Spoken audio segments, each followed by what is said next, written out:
on an advocacy level and in a community level. The way that we approach our mission in the Los Angeles area and nationwide is to work very closely with clinical health partners, with civic partners, and others to make sure that we can have positive health impact and health outcomes in local communities. There are a lot of factors that we're trying to address and overcome in the process. Even things like mental health can have tremendous impacts on a person's livelihood, their family, and so many other contributing factors that make it difficult, barriers to care, barriers to access. And these are all reasons why American Cancer Society is working extensively in terms of research and action locally.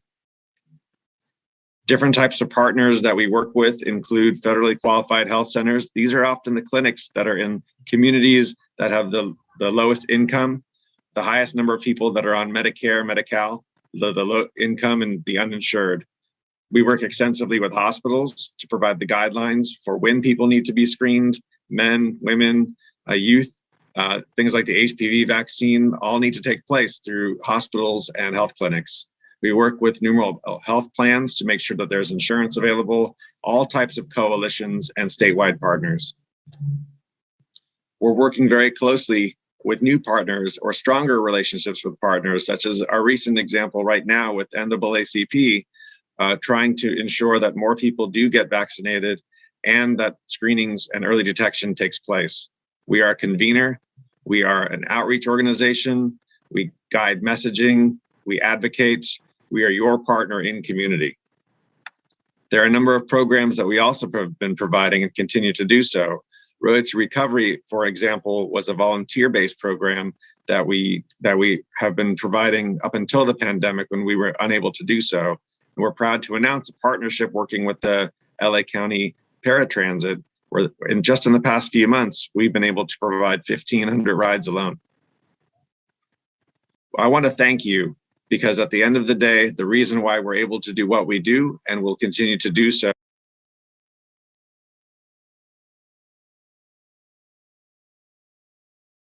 is because of you, your ideas, your strength, your compassion, your generosity, and your hope. Please do what you do. Please continue to be a partner with us. Please help us grow our partnerships and grow our impact in community.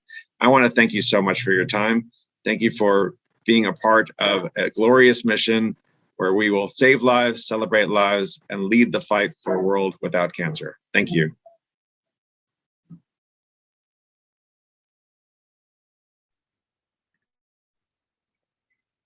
Thank you, Mr. Dan Whistling.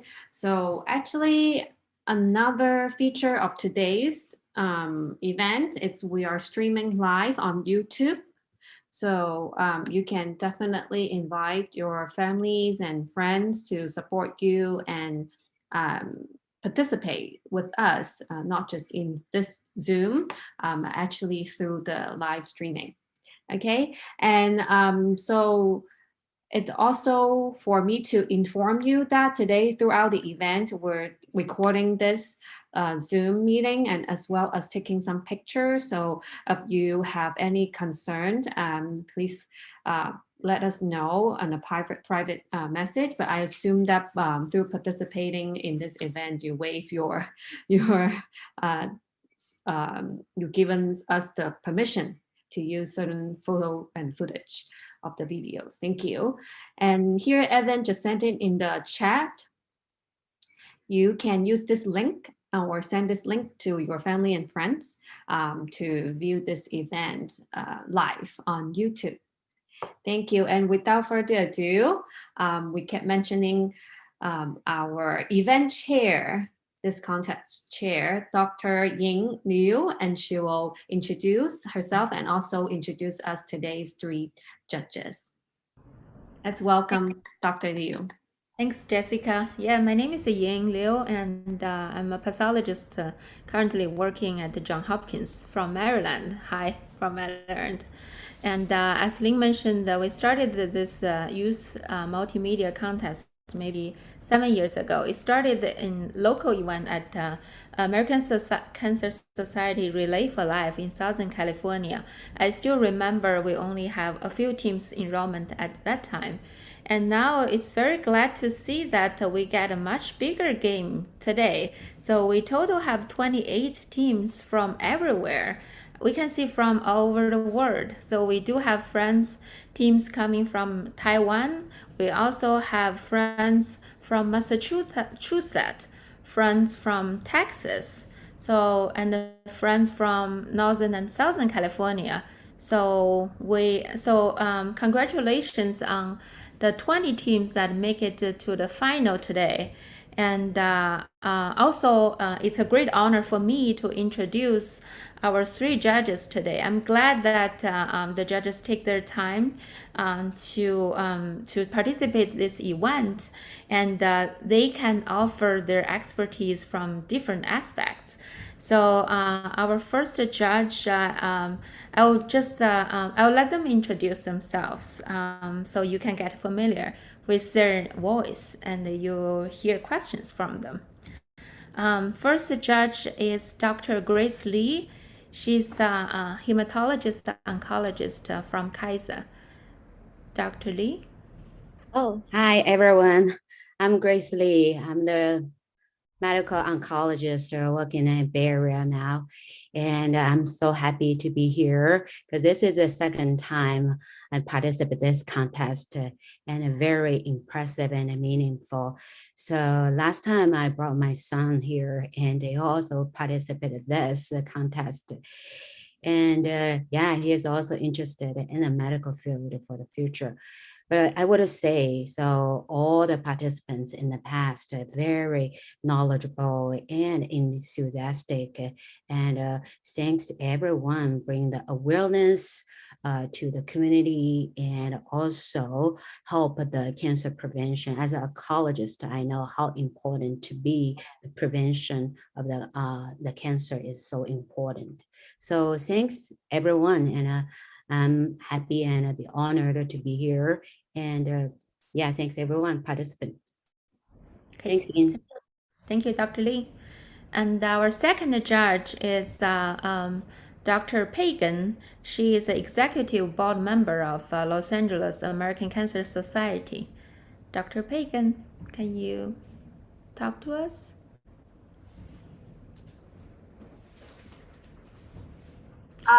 You're muted. Okay. I think that's going to be the sentence for the last 2 years. You're muted. My name is Jean Kagan, and I am not a physician, and I don't play one on TV, but I have an extensive background in clinically related oncology. I spent over 25 years involved in oncology pharma and oncology clinical trials. And the very last 10 years, decade of my life, I was the Director of Physician Continuing Medical Education for City of Hope. So I am very familiar with oncology topics, and I have seen a lot of posters in my time and videos, and I can tell you, I was really impressed with the quality and the scope of the material I reviewed here.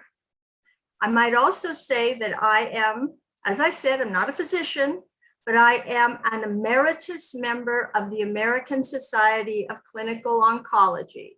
And all that means is I'm old and I've been involved in oncology for a long time. And again, thank you for letting me participate. And I say to all of the contestants, you are amazing. Thank you. Thank you. Last but not least, we are going to introduce Mr. Wang, Hawk Wang. He's a man with many hats, I want to say. I was looking at his resume. He is an artist, he's an animator, he's a journalist, and he has his own productive company. And Mr. Wang. Hi, how are you? Thanks for having me. My skills really pale in comparison with most of you here, and especially the esteemed judges. They go around saving lives. Well, I make cartoons, I make movies, not saving lives. But that's what I do. I work on movies, animated ones and live action ones. some of the more some that you may know, like Kung Fu Panda, like Shrek, like How to Train Your Dragon, as well as some live action movies like Thor, Alice in Wonderland, Beauty and the Beast. So again, like I am like part of usually a crew of like 400, 500 people is a big crew that work on a movie. So I'm like, if you go through, you get time to stroll through all the credits, I'll probably by at the end of it, a small name that just flashes by in one of those movies. So that's what I do. Now I'm directing movies, a comic based on a Tencent novel. I'm making an animated movie, and that's my way to make a difference. Thank you. Again, thank you all for your participation. And I think with all your expertise from different aspects, we are going to have a lot of fun today. So I think now we can give the stage back to Jessica. We can have the program running. Thank you. Way to go. So before, I also want to let everyone know that we have a special feature besides the YouTube streaming. It's our online popular vote, and there's a raffle with prizes involved. So you can see the link on our slide, and also a link that I'm gonna send out. Oh, actually, to everyone. So on the chat, you can also see the link, and the poll will close at 4 p.m. today. So you can, right now, I'm gonna give everyone 2 minutes to stretch a little bit and also send the YouTube link to your family and friends, as well as this link to your family and friends to help boost up your vote. Of course, the contest results will base on the evaluation of the 3 judges that you just met, but the popular vote will have a special spotlight, and also people who casted the vote will be entered into a raffle. Okay, any question, you can send it to the chat. And there are a lot of informations and links available in the chat as well. So I'll give you 1 more minute and we'll go to our first entry of the final contestant. And again, like Dr. Liu and as well as Ling mentioned, we have a total of almost 30 entries. Everyone did amazing, and for you all to be entered into the final contest, the live event, it is definitely a milestone to celebrate for everyone. So I want to give a round of applause to everyone. You did great, and regardless of the results, it is a really our pleasure to be having you in this year's contest. Okay, and so I think we're ready for the first group. Are you guys ready? So we will have our middle school contestants first as a big group, and then moved on to the high school contestants. And thank you everyone in advance for being attentive and present, and also participating and cheering up for your fellow contestants. Okay, so next we'll have Claire Chan and to showcase her video entry.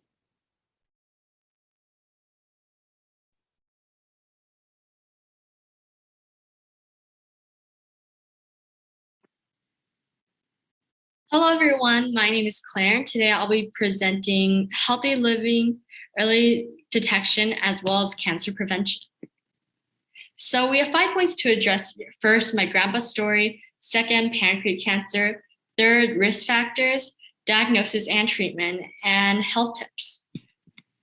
So first, I'll be talking about my grandpa and how cancer affected my family.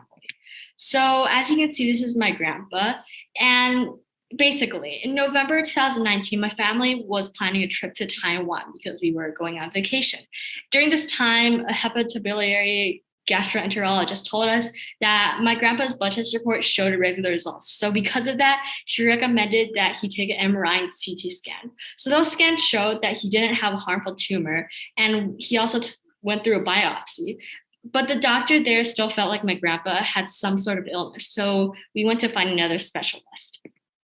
So after that, we contacted a bile duct and pancreatic cancer specialist, Dr. Imagawa. Once he reviewed the biopsy report, he decided there were some wrong parts about it, and there was probably blockage in the bile duct. And not only that, Dr. Imagawa was worried about cancer because of my grandpa's several risk factors. So he suggested that my grandpa go through a Whipple procedure. So the entire operation lasted for a long time, and the doctors found a, quote, ill-defined mass in the head of the pancreas of my grandpa. My family was told that we were very lucky to have detected this early, and the cancer cells didn't spread to other parts of his body. So you may be asking right now, what is pancreatic cancer? That is a great question. 60,430 Americans will be diagnosed with pancreatic cancer in the US in 2021, and more than 48,220 will die from this disease. So pancreatic cancer is a type of cancer that begins in the pancreas. Depending on the stage, the tumor may grow or spread, sometimes to distant parts of the body. As you can see on the bottom, that this is what pancreatic cancer may look like during its stages.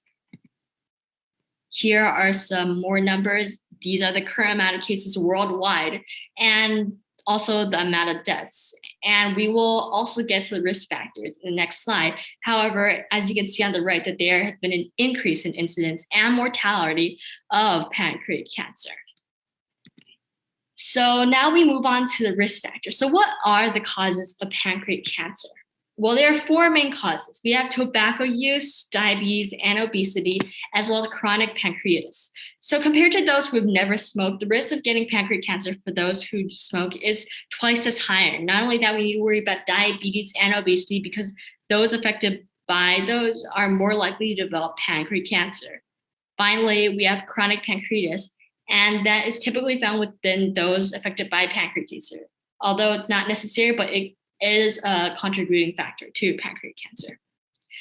Moving on, we have diagnosis and treatment. So here I'll be discussing the current known operations and cures. So here we have three types of diagnostic testings here. We have imaging tests, blood tests, as well as biopsies. Suggested by the name, imaging tests display basically the state of one's body so we can tell immediately whether or not pancreatic cancer is affecting one's body. We also have blood tests and biopsies. And these aren't as accurate compared to imaging tests, but these are also important in revealing whether or not someone has pancreatic cancer. On the right, we can see the effects of pancreatic cancer. There are three types of main treatment for pancreatic cancer. So we have a Whipple procedure, distal pancreotomy, as well as total pancreotomy. So last but not least, we have health tips. So here I'll explain how we can stay healthy and avoid cancer. Here are some prevention strategies. So you should make sure to eat, sleep, and exercise regularly. Also go through annual checkups because those can help you detect illnesses early. And we should also keep in mind of a healthy diet.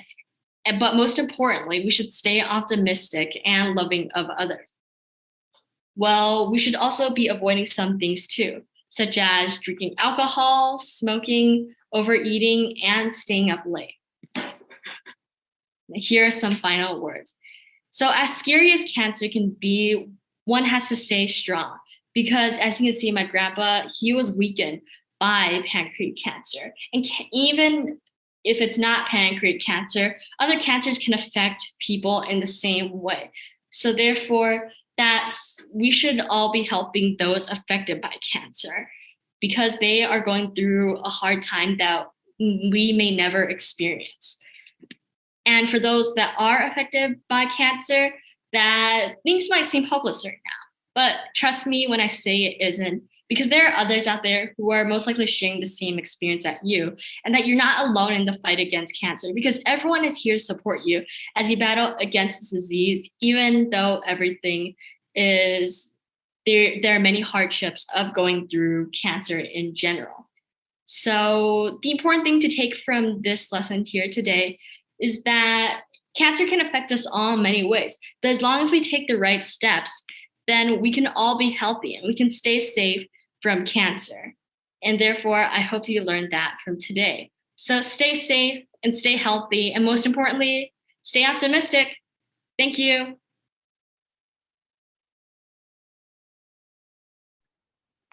Thank you for Claire to go first for us. And actually for the other contestants going forward, we would like you to first introduce yourself on cameras with us, and then we'll start playing your video or showing your poster. But it was on me that didn't cue Claire to say a few words first. So would you like to add on your presentation and also say hello to the crowd here, Claire? Yeah, of course. So, hello everyone. My name is Claire Chen, and I'm a 7th grader in the city of Walnut. Outside this contest, I enjoy competitive speech and debate, fiction writing, as well as drawing. And that's why I made this.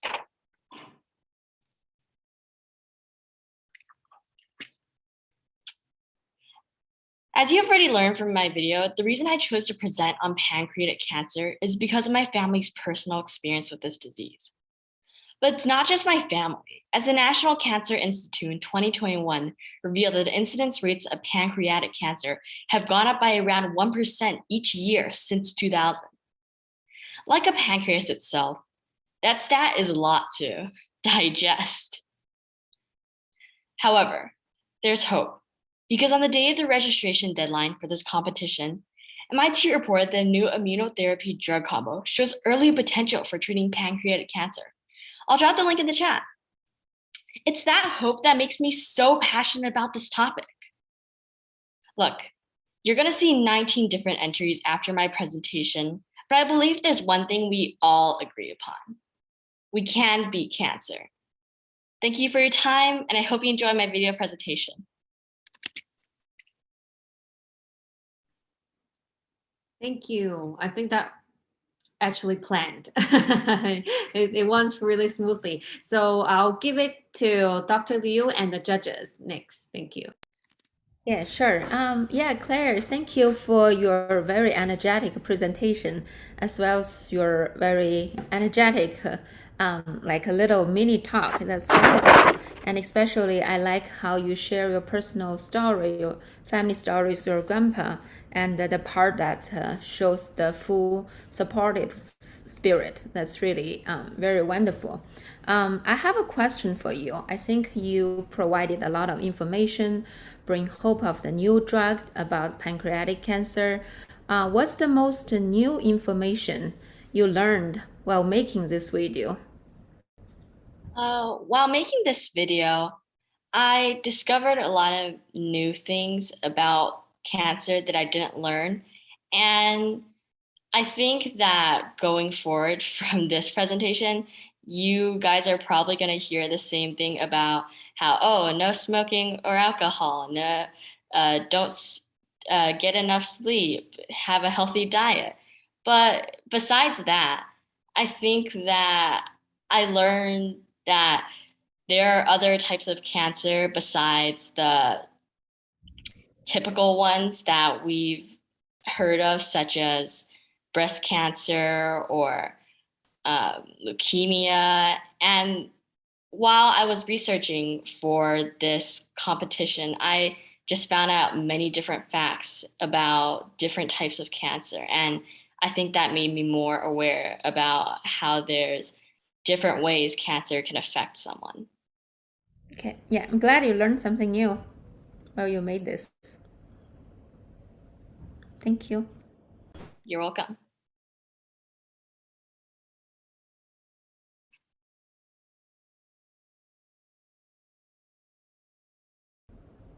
Do we have an additional question from one of other judges? I just want to make a comment. I commend Claire for sharing again, like sharing her experience. As a storyteller myself, it's the hardest thing to share your own experience to all the audience out there. That is the most personal and is the most convincing and touching. Because no one understands your story better than you, and to take that and to put that out and to share the experience that will benefit people from your first-hand experience, from what you have been through, from what your family has been through. And that is a lot more powerful than just simply giving the numbers, giving the facts. So I commend you, and especially for 7th grade, that's a really powerful thing to do. Thank you. Thank you too. I'd like to ask Claire, having undergone this experience with your family member, and based on the knowledge that you have gained as a result of this, where do you think that might point you in future life, as far as a profession or? In terms of where my experiences with cancer might lead me in the future, as a 7th grader, in general, I don't think that a lot of us really know where our future career will be going. But if anything, that I believe, even if I don't get a career that is necessarily directly related to preventing or fighting against cancer, that even whatever career I'll end up getting in the future, I'll always be supportive of the people who are fighting against cancer. And just generally, my heart goes out to everyone who is afflicted by this disease. Super. Thank you. Very impressive, Claire. So very good. I like you share your personal story because it's a very tough disease. I treat quite a bit of pancreatic cancer patients, quite hard. And unfortunately, we don't have a lot of good treatment so far, but you did a good job. So especially bring the awareness of this disease. That's so also I think as a family member, also, I think sometimes we have to counseling them too, because it's so tough disease and for the patient and the family members. So once we can know this disease better, and we probably face them better and to help the patient and the family member better. So community support is very important. And also we have to aware of our internal psychological support also important. Good job. Yeah, I agree, and thank you. So I just like to say thank you for having me here today. And I'm really honored to have made it into the finals. And I participated in this contest before, and I'm just really honored to be here today. So thank you all. Thank you very much for Claire and all the judges' comments and questions.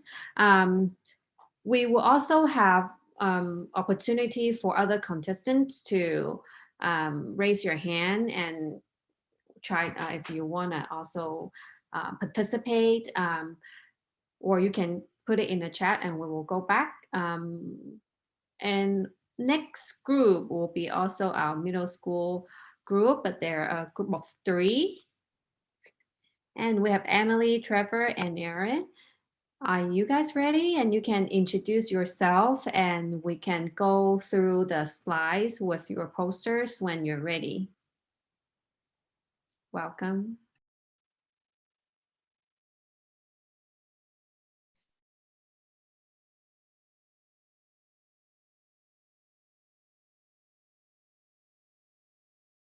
Hi, hello, Emily and Trevor and Aaron. Are you guys here?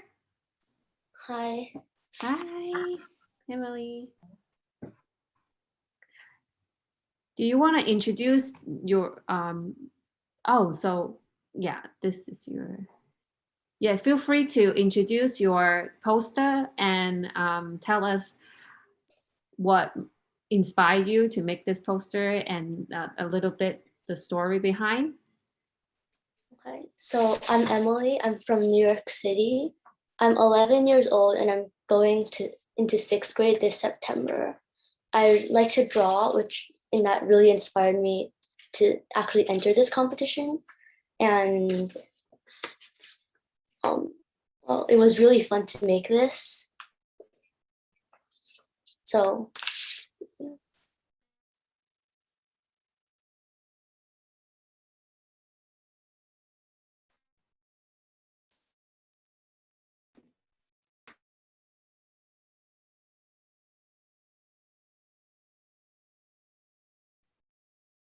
poster.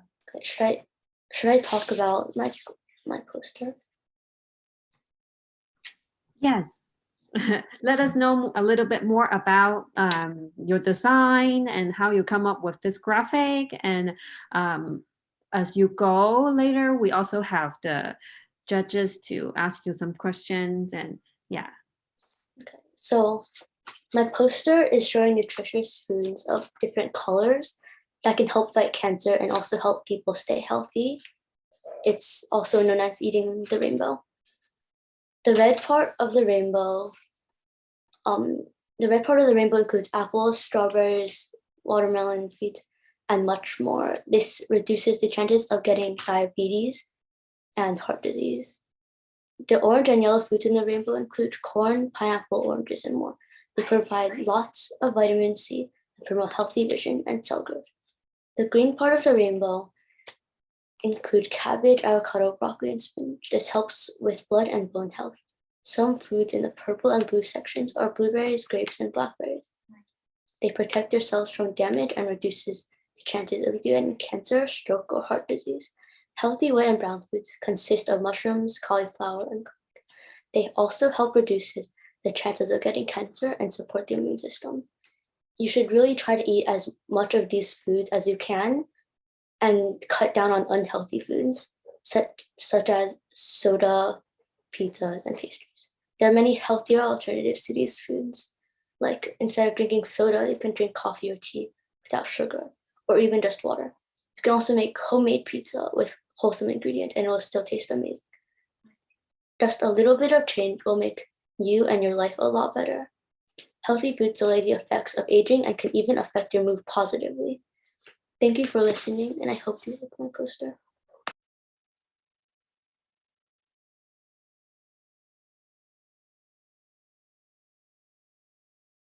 That's it. Thank you. And I think Dr. Liu, you have the mic. Sure. Emily, I think I like the way you use the different color to symbol the different vitamin, and the vivid picture does remind me of a booster of vitamin C. Very nice, very cute drawing. So do you know, other than you emphasize a lot, look on the diet part, do you know, is there anything else that we can do to see that cancer, I saw you said cancer isn't the answer, right? What do you think is the answer? What else can we do? Would you suggest our audience to do? Well, you can also exercise and don't spend all your time at home. And also remember to just be positive and don't give up. You should always try. And yeah, I like the positive attitude of don't give up and always keep a positive attitude, right? Okay, it's nice. Thanks, Emily.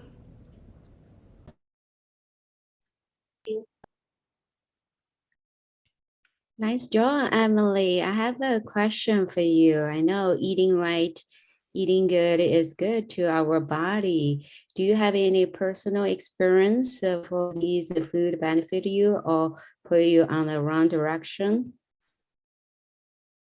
well, I always really liked eating fruits and I never actually really liked eating fast food. And I wanted to do a poster on something I could actually relate to instead of like other things where I didn't know that much about. And so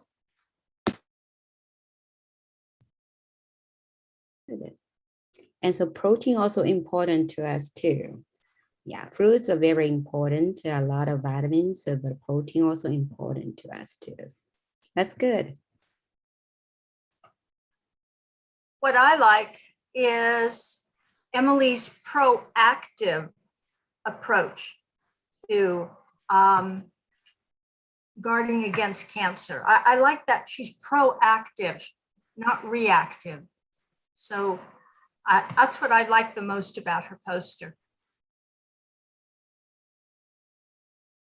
thank you. My thought is, I am not like Emily. I grew up drawing a lot too, so I'm more like a visual person like you. So I do tell story, but mostly through drawing, paintings, and now through motion pictures. So I like that your posters that's not a lot of text. So text is sometimes, I mean, text is important to carry a message, but your posters it's readable because of the way you lay out the story, the way the objects that you have in it, and they do convey the message more directly. And it is like a comic. It's more visual. It's more immediate. I like it a lot. Good job. Thank you. Thank you, Emily. Thank you, all judges. So any question or comment from the group? One quick comment for me, it's rainbow always kind of convey joy. So I really love to see the rainbow that you created and the meaning in each color. Thank you. And next, I think we have Trevor. Can I share my screen for my information? Sure.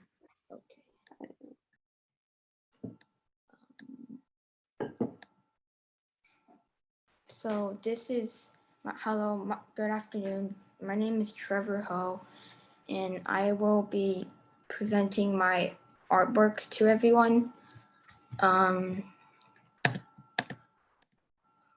Why you should quit smoking. Smoking is addicting. It can lead to lung cancer or even death. If you stop, you can prevent cancer. Why I chose to paint this, some people who smoke are not aware of this consequence. I want to highlight how serious smoking can be and inform people that stopping smoking can prevent cancer. One quick interjection, sorry, Trevor. Would you like to share your presentation PowerPoint? Did you prepare one? Yeah, I did. Oh, okay, hold on. Let me ask Evan to give you permission to share your screen. But we're looking at the beautiful painting that you have right now. I noticed you were trying to navigate a slide. Very quick moment.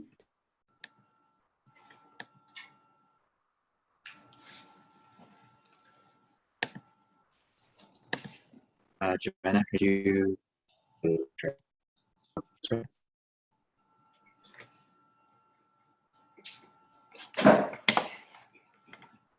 Trevor, can you try to share the screen from your end? It's still disabled. Oh, okay.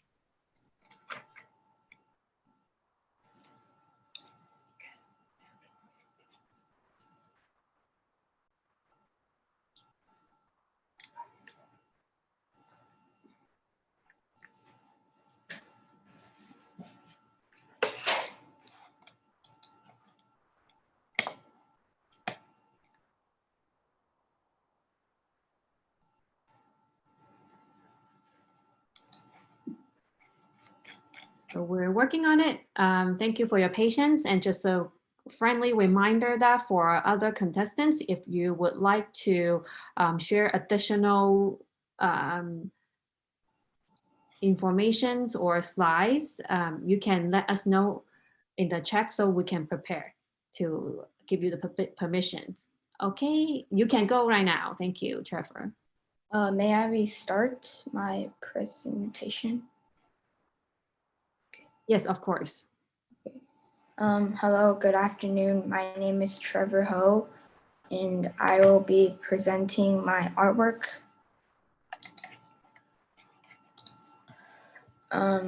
Why you should quit smoking. Smoking is addicting. We all know that it is. Smoking can lead to lung cancer or even death. By stopping, you can prevent cancer. Why I chose to paint this. Some people who smoke are not aware of the consequences. I also wanted to highlight how serious smoking can be, and I can inform that stopping smoking can prevent cancer. The first main detail in my painting is the bridge. The bridge in this picture symbolizes life and death. One decision, like smoking, can change your path. And by smoking, you're choosing to walk across the bridge toward death. The next detail is the cigarette. It is the most literal part of the painting since my whole painting is about stop smoking. It represents how something smaller than your head can loom large and change your life path. And the smoke coming from the cigarette is supposedly to foreshadow the storm above it. That's the next thing. The thunderstorm. It shows how miserable life is when you smoke. The storm is on the death side of the bridge because it is sad and no one wants to be in the storm. The dead trees refer to the destination of smoking. And in conclusion, after seeing my depiction, I hope that people will think twice before smoking and will be able to realize the danger of that harmful habit. Thank you.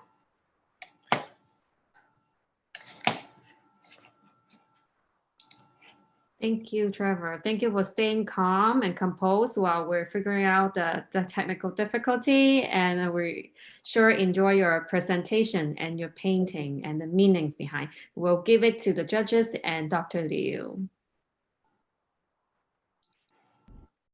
Yeah, oh, thanks, Trevor, for your nice painting, as well as I think your PowerPoint. It's very nice to give us a lot of details about the symbol, the meaning, so we get to know a lot more tremendous details of your message you're trying to give it to us. I really appreciate your painting, and I want to know how old you are.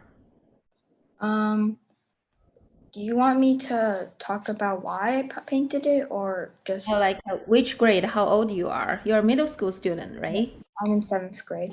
7th grade? And Well, all the painting and the PowerPoint that you made by yourself? yes. Great. Thank you.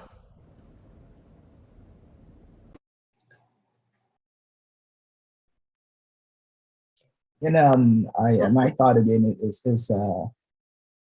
I'm quite impressed with like the 7th graders so far. The thought process really show that you're really mature beyond your grade level. I don't know what I'm doing when I'm 7th grade, but I like the thought process that you put into your visuals, the bridge, what it symbolizes, the message that you carry across, and with the PowerPoint, it explains more, but just from the visuals alone, it sends a powerful message. Even from the color that you chose, the way the elements that you have in it. It's in itself is a picture, but it sends a powerful message. Thank you.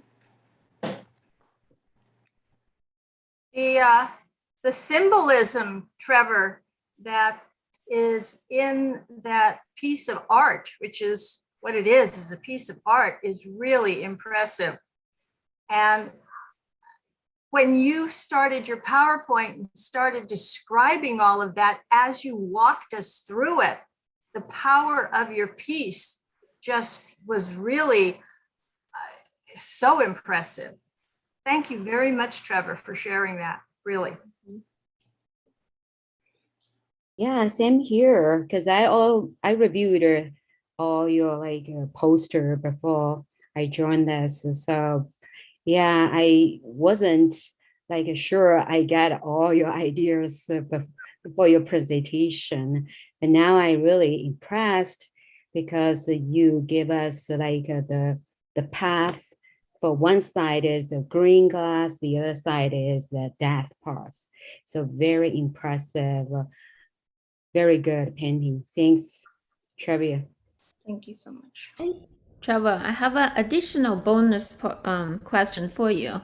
I noticed that you are from Texas. Welcome. And how did you learn from us? Well, I learned from you from Facebook. My parents told me about you guys, and it intrigued me to get into the competition to compete for fun and money. Yeah. Okay, great. Amazon gift card. Yes, okay. I think the social media broadcasting is very powerful nowadays. And thanks for joining us, Trevor from Texas.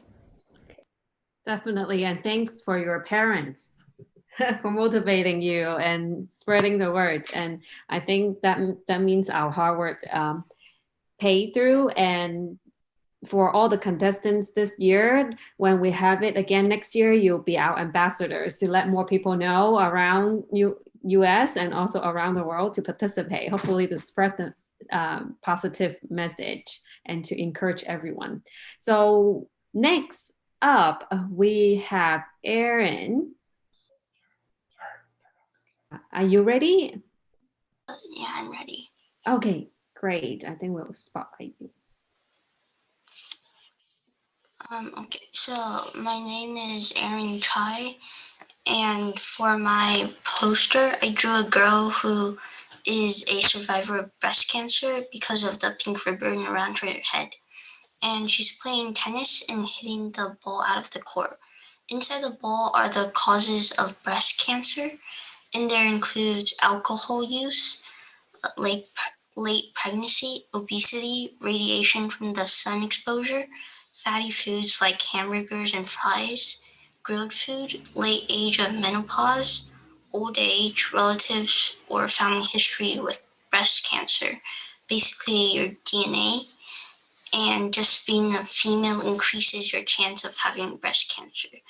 And finally, the use of smoking. The tennis ball is filled with black smoke from the cigarette. It's also showcasing how everything in the ball is some of the causes of breast cancer, signaling how it's bad. And behind the girl, I drew a sunrise, which symbolizes rebirth, because it's almost showing how this girl, after having gone through various hard cancer treatments, is becoming a new person, one that is living a healthier lifestyle than she had before. And that's it.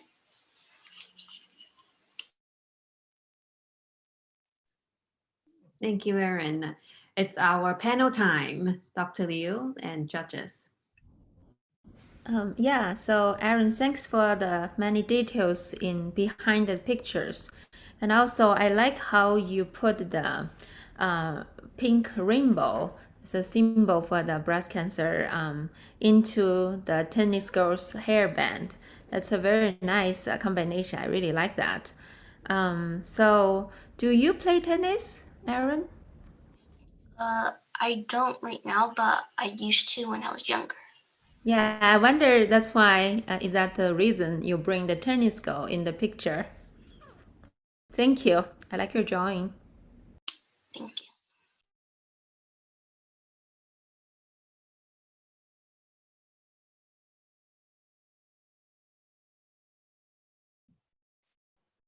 Hi, Aaron.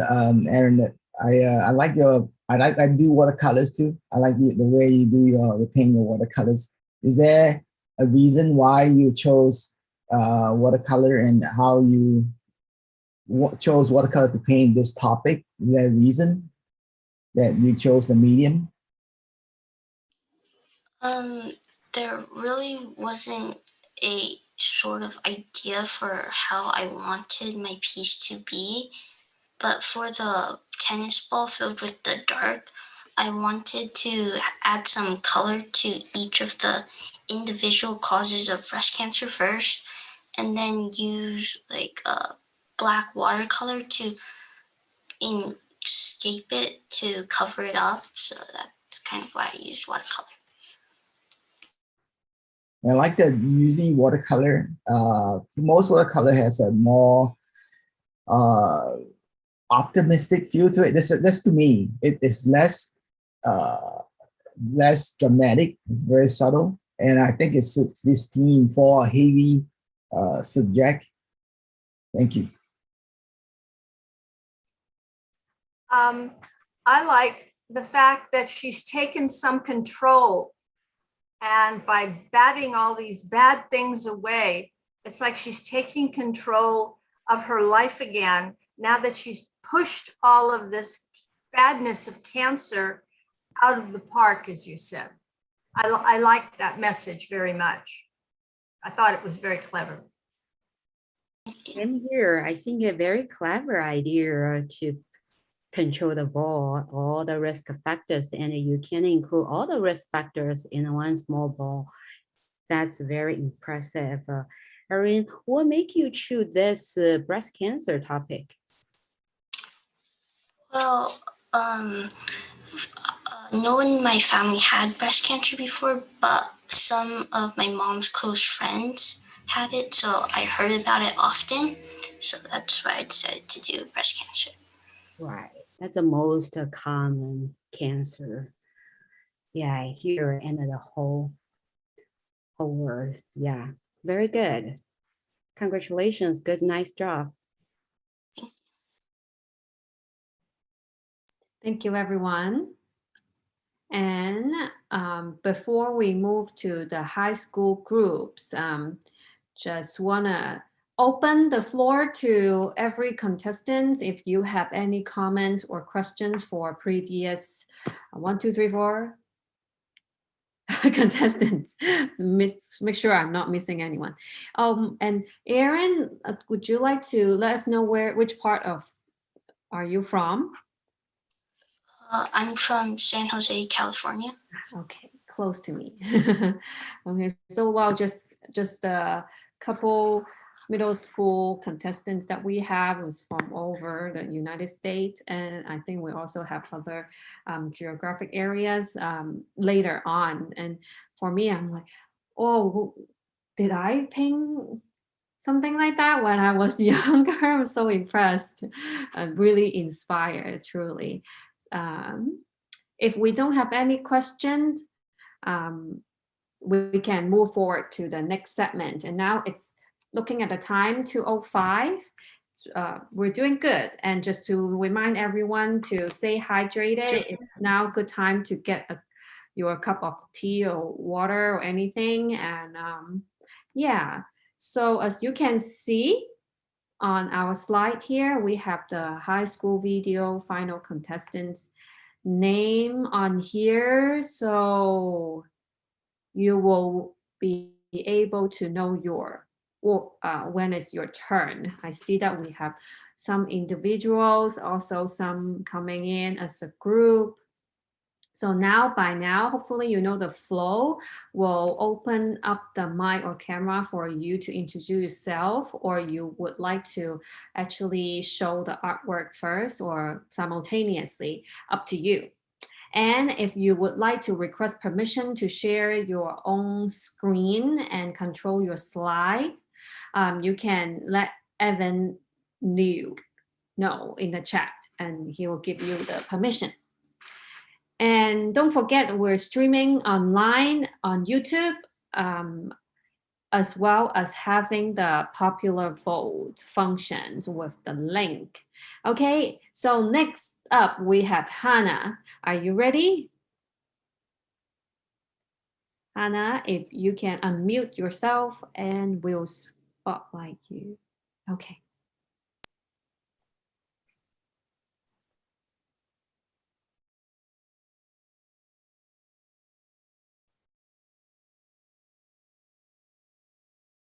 Hold on, I think it's Hannah here.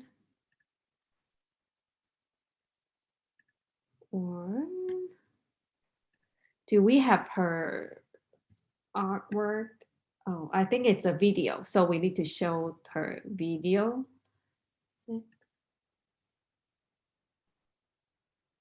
Okay.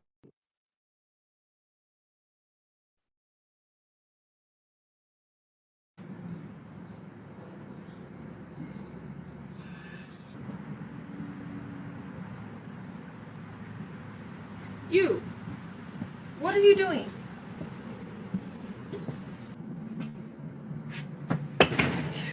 Really? Really? Nice try, but you're coming with me. Do you know what you were doing? Do you not understand the severity of your actions? Or, like, what is it? Well, all of my friends were doing it, so I wanted to try vaping to try and seem cool with them. After all, e-cigs aren't as dangerous as regular cigarettes, so it can't hurt me that bad. Well, first off, you're on school grounds, plus you're a minor, so vaping or smoking is out of the question.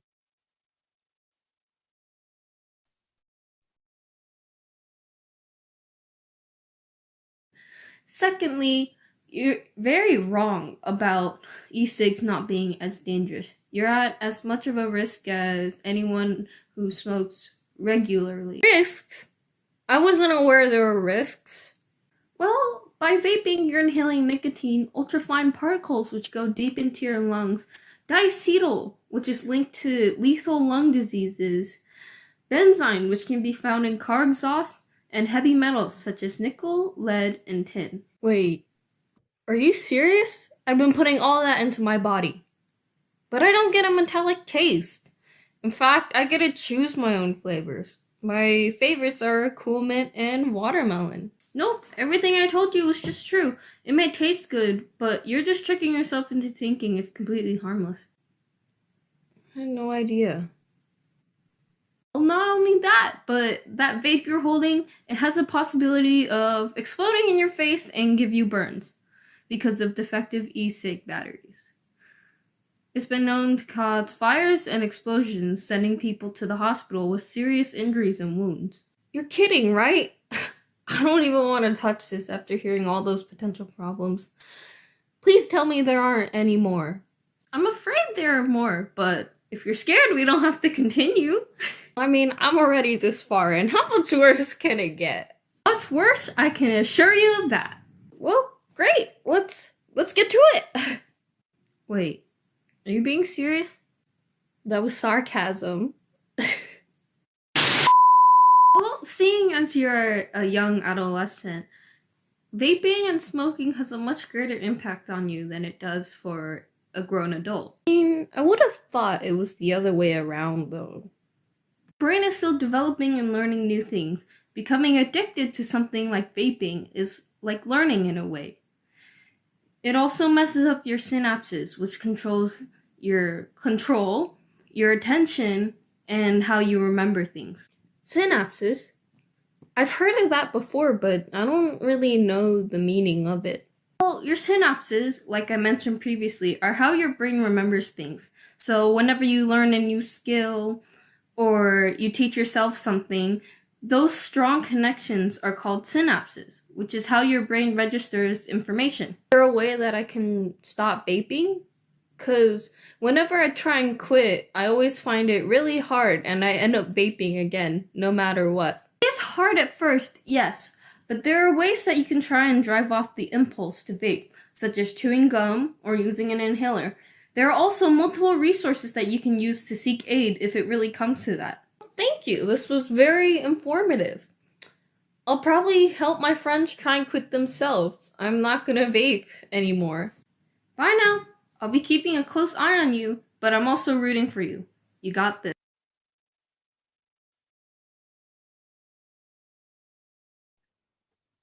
So that's our first entries from the high school teams, final contestant. And for her, she's not be able to participate the live event today, but we can have a quick comment from the judges.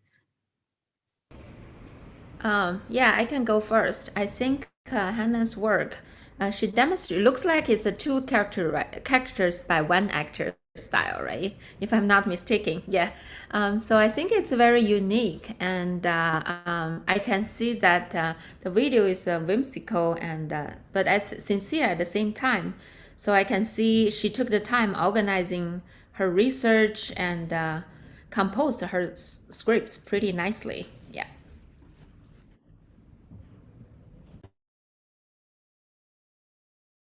I also like the idea, very interactive way to demonstrate how important the smoking is. So very interesting way to present. Very nice job.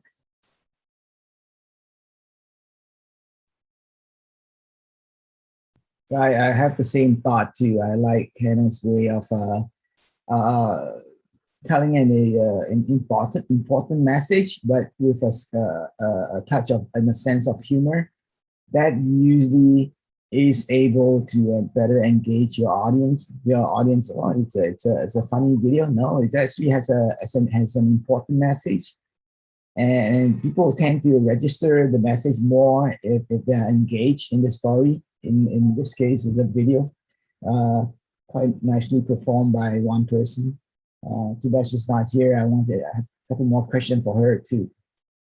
Good job, Hannah. I thought it had a lot of impact because it was basically set up as a peer-to-peer message. And I think perhaps that the age group she was going for might be more inclined to identify with that. And it was a very valuable message.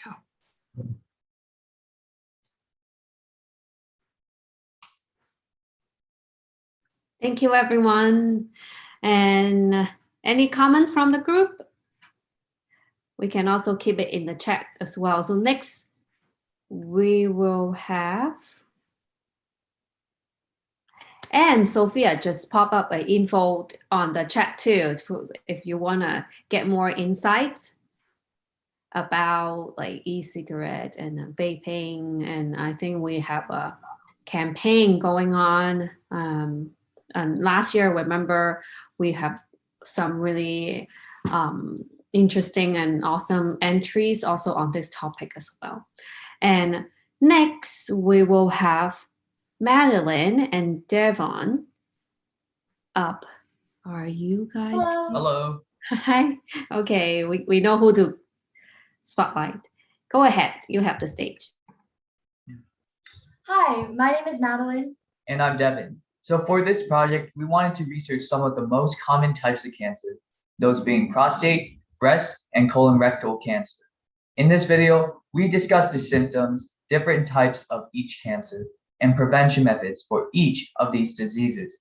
We also provided a brief overview of several new cancer fighting technologies and how they work. So the reason we decided to choose these topics for today's presentation is because these cancers alone affect hundreds of thousands of people in the US. Many of you may know someone or are personally affected by one of these cancers. By providing a short explanation of each, we hope you gain a better understanding of how the disease actually works and learn some possible methods of prevention or treatment. In fact, some types of cancer, such as lung cancer, can actually be prevented. Learning about cancer can maybe inspire you to make lifestyle changes that can help reduce the risk of cancer. Please enjoy the video. Can you share the video?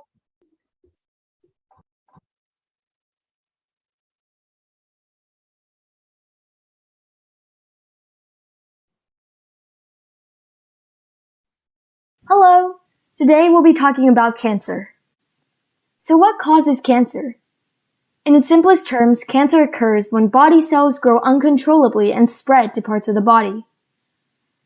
Things that can cause uncontrolled cell growth include lifestyle factors such as smoking, a high-fat diet, and working with toxic chemicals, a genetic disorder or a family history of this cancer, and environmental exposures, including certain pesticides, fertilizers, and even power lines. Here are the 3 most common types of cancer. There are several types of prostate cancer. I will explain 3 of them. Adenocarcinoma involves gland cells that secrete prostate fluid. It causes trouble urinating, blood in urine, bone pain, erectile dysfunction, and loss of weight. Small cell carcinoma develops as small round cells in the neuroendocrine system. It causes bone pain, difficulty urinating, and/or blood in urine. Neuroendocrine tumors appear in the nerve and gland cells that make and release hormones into the bloodstream. Some examples of surgeries for prostate cancer include open or laparoscopic radical prostatectomy, where a single long skin incision is done to remove the prostate and nearby tissues. It is not very common today. There is also radical retropubic prostatectomy, where an incision is made in the lower abdomen. Radical perineal prostatectomy, where an incision is made in the perineum, and TURP, where the inner part of the prostate gland that surrounds the urethra is removed. Cryotherapy is another type of treatment for prostate cancer, and it involves using very cold temperatures to kill prostate cancer cells. Other common treatments for prostate cancer include chemotherapy, radiation therapy, immunotherapy, targeted therapy, and hormone therapy. So there are many different types of breast cancer, one being ductal carcinoma in situ. This is when it occurs in the lobules or the milk ducts of the breast, and it's a very rare type of cancer. It appears as a breast lump that has blood, and it's usually caused by genetics. There is also invasive ductal carcinoma. The difference between ductal carcinoma and invasive ductal carcinoma is that it's actually more severe because it's not only in the milk duct, but it's also surrounding breast tissue. Unfortunately, it's the most common type of breast cancer as seen in this graph. There's also lobular carcinoma in situ, which is less severe. It doesn't form a lump, so it's harder to identify. However, it can develop into more severe cancers such as the ones above. So for treatment, there are many different options, including a lumpectomy or mastectomy, where you remove one of the tumors by surgically removing one of the breasts or part of it. There's also sentinel node biopsy, which is less of a treatment, but it's used to locate where the cancer has spread to. And there's also radiation therapy, which is using high energy rays to kill the cancer cell.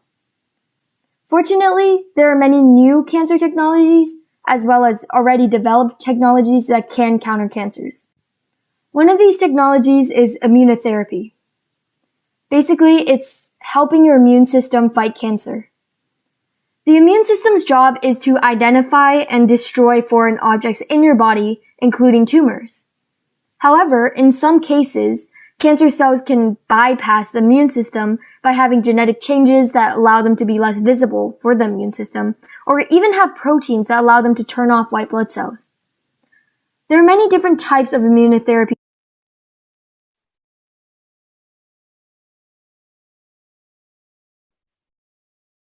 treatments, but for the sake of time, I'll talk about a common one, which is immune checkpoint inhibitors. These work by, as its name suggests, blocking immune checkpoints. Immune checkpoints stop immune cells from being too strong to the point that it destroys healthy cells. When it binds to a partner protein, the immune checkpoint stops the immune system from acting any further. However, this can actually be a bad thing because when cancer occurs, it can prevent the immune system from attacking the cancer. Therefore, by blocking the immune checkpoints, it prevents the partner cell from binding, and the immune system continues killing cancer cells. So a new area of research in regard to cancer is personalized medicine. Basically, this is where you treat every individual patient differently based on their genome, and this is otherwise known as pharmacogenomics. Basically, your genetics can cause you to react differently to different types of medicine. One example of this is aspirin. Aspirin can actually only reduce heart disease risks in people with a certain set of genes. So if you don't have those genes, then aspirin isn't going to work for you. Therefore, personalized medicine ensures that your treatment will actually work for you. So gene editing involves introducing new genes into cancer cells. It uses new technology such as CRISPR to edit genes. These introduced genes can slow the growth of cancer cells or even kill them. This type of cancer treatment is still undergoing research and development, and one thing that scientists are trying to work around is the cell's defensive mechanism, which protects their DNA from being altered. Microbiome treatments involve modifying the microbiome to treat cancer. Narrow spectrum antibiotics can help restore the effectiveness of cancer drugs. For example, lung infection by mycoplasma bacteria is not only common, but it also results in resistance to nucleoside analog treatments for cancer. So drugs targeting mycoplasma specifically can increase the effectiveness of these drugs. Thank you for listening.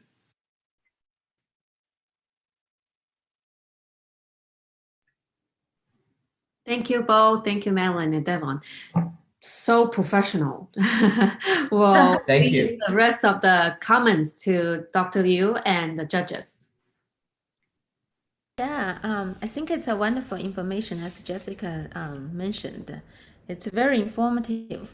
I think by doing this video, looks like you communicate with your target audience with a full research knowledge of the most common cancer in men and women, prostate and breast cancer, and you brought a lot of concepts of new technology, immunotherapy, gene therapy, and some CRISPR, even like in the research. It's very like advanced technology. I'm glad you did research into that. Can you tell us or share with us what did you enjoy the most while making this video? Well, we really enjoyed like editing the video and just finding out and researching the information for the video. We learned a bunch about cancer while making this video. Especially regarding like the technology. I wasn't aware that there were so many different ways to treat cancer, and it was kind of inspiring to know that, you know, like there are treatments if you get this disease with a high mortality rate. Yeah, very glad to hear that. Thank you for sharing with us. Yeah, I agree. Very scientific talk because you proposed 3 topics which spend a lot of time. So yeah, usually we see a lot of breast cancer and colon cancer campaigns. But people are like seldom talk about prostate cancer, which is the most common main cancer, to be honest. So yeah, very good. And I just have a little suggestion. So next time, whenever you prepare the slides, put the citation there. So where you get these information. So that's important for the for the future. Like, and very good. Thank you.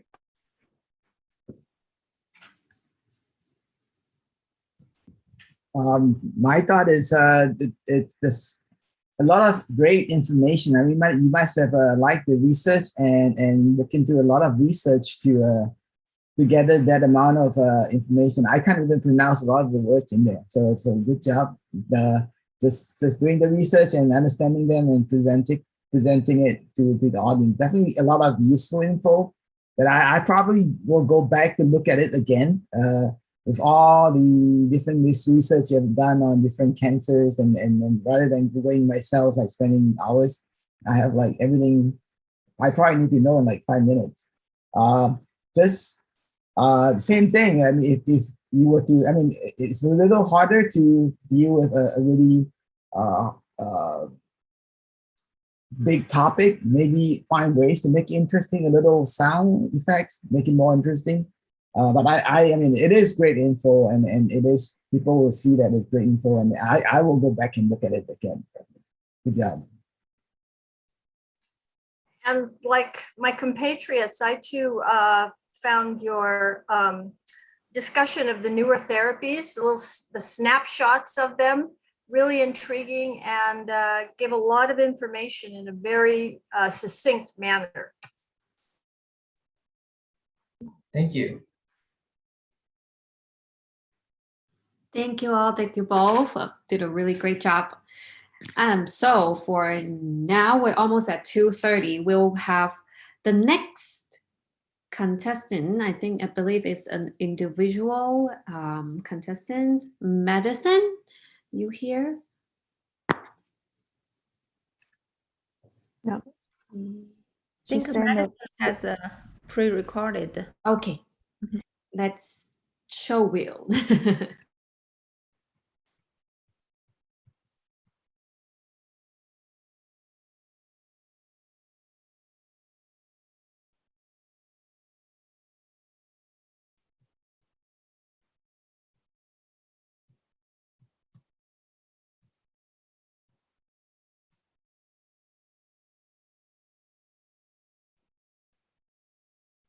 Hi.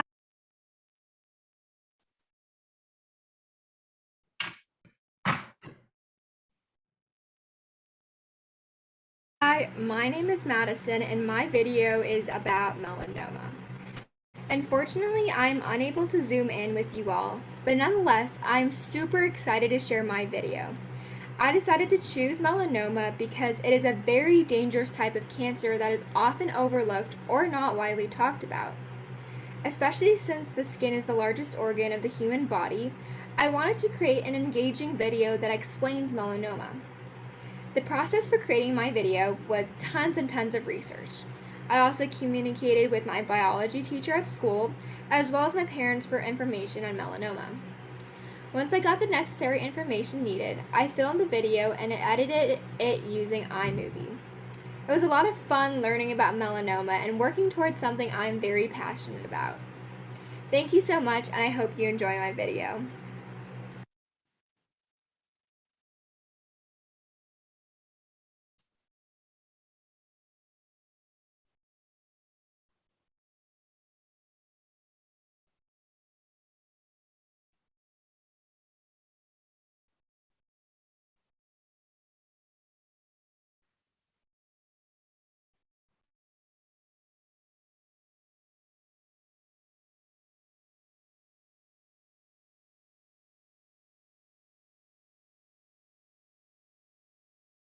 Do we have the video ready? I'm sorry for, that was the introduction. Thank you for your patience. We'll show it shortly.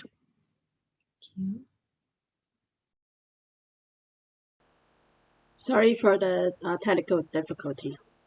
Let me share it again.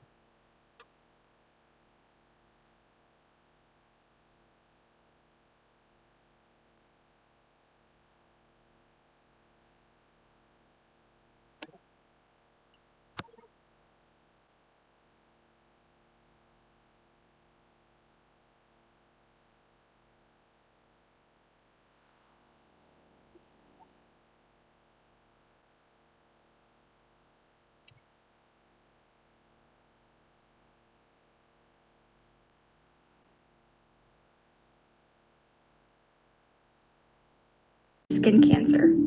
Skin is the largest organ and it protects against heat, sunlight, injury, and infections. It also helps control body temperature and stores water, fat, and vitamin D. The skin has several layers, the main ones being the epidermis, which is the upper and outer layer, and the dermis, which is the lower and inner layer. Skin cancer begins in the epidermis, which is made up of 3 kinds of cells. Squamous cells, which are thin, flat cells that form at the top of the epidermis. Basal cells, which are round cells under the squamous cells, and melanocytes, which are cells that give melanin and are found in the lower layer of the epidermis. Melanin is a pigment that gives skin its natural color. So what is it? Melanoma is a rare type of skin cancer and can occur anywhere on the skin. In men, melanoma is often found on the trunk, which is the area between the shoulder and the hips, or the head and neck. In women, it is found on the arms and legs. According to the estimates from the National Cancer Institute Surveillance, Epidemiology, and End Results, which is also called the SEER program, 7,180 people are expected to die of the disease in 2021. It is the 5th most common cancer for males and 6th most common cancer for females. Stage 1 melanoma has grown deeper but hasn't spread into the lymph nodes or other parts of the body. Stage 2 melanoma has grown deeper and has more high-risk features, but hasn't spread yet. Stage 3 melanoma diagnosis means the cancer cells have spread to nearby lymph nodes, but no distant organs or any part of the body. And lastly, stage 4 melanoma has spread to organs and lymph nodes, which is what we don't want. So risk factors. Risk factors for melanoma include having a fair complexion, which includes fair skin that freckle or burn easily, light-colored eyes, red or blonde hair, being exposed to natural sunlight or artificial sunlight such as tanning beds, having a history of many blistering sunburns, especially as a child or teenager, having a family history of unusual moles, having a weakened immune system, and having certain changes in the gene that are linked to melanoma causes. Melanoma occurs when something goes wrong in the melanin-producing cells, also known as the melanocytes, and that give color to your skin. Normally, skin cells develop in a controlled and orderly way. Healthy new cells push older cells towards your skin surface, and they die and eventually fall off there. But when some cells develop DNA damage, new cells may begin to grow out of control and eventually form a mass of cancerous cells. Signs. Signs of melanoma include a mole that changes in size, shape, or color, has irregular edges or borders, is more than one color, asymmetrical, itches and oozes or bleeds. Additional signs include a change in pigmented colored skin and satellite moles, which are moles that grow nearby the existing mole. Symptoms. Symptoms include wounds that don't heal, swelling, redness or tender skin, oozing or bleeding from a mole, and dark spots in the eyes, loss of sight or blurry vision. Treatments. Surgery is the main treatment of all stages of melanoma. A second procedure is normally done to ensure complete removal of the melanoma. Complete removal of all melanoma before it spreads is the only definite cure. The biopsy site and a rim of normal skin are removed, and this is called re-excision. The amount removed is dependent on how deep the melanoma has grown. Radiation therapy uses beams of energy to destroy the cancerous cells, and chemotherapy uses drugs to kill cancer cells. However, chemotherapy has not been very effective in treating melanoma. Immunotherapy stimulates the body's immune system to fight cancer. They can be either systemic or local. Systemic treatments travel through the bloodstream to reach all parts of the body, and local treatments are injected directly into the bloodstream to reach all parts of the body. Local treatments are injected directly into the melanoma lesions. And lastly, targeted therapy is a medication that interferes directly with the function of abnormal molecules within tumor cells that regulate their growth. This slows or stops the growth of melanoma cells without harming normal tissue. Ways you or others can help cancer patients. You can reduce your risk of melanoma by avoiding the sun during the middle of the day, wearing sunscreen year-round, wearing protective clothing, avoiding tanning beds or lamps, and becoming familiar with your skin so that you are able to notice the subtle changes. A few helpful tips when greeted with cancer would be to not panic. Cancer may be managed as a chronic illness. This allows the patients to have a positive outcome and a motivated approach. Next, ask questions. Know your options. What are the benefits? What are the risks? Do these treatments fit your goals? Developing a relationship is important. It is a process. It is not a quick or easy journey. In addition, spreading awareness about melanoma and other types of skin cancer is very important, as skin cancer is often overlooked and not as widely talked about. Help others recognize the signs of melanoma and explain different treatment options.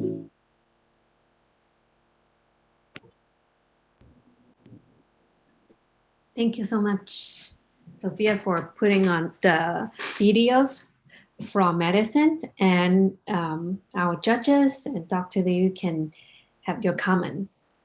Yeah, I think I like Madison's video.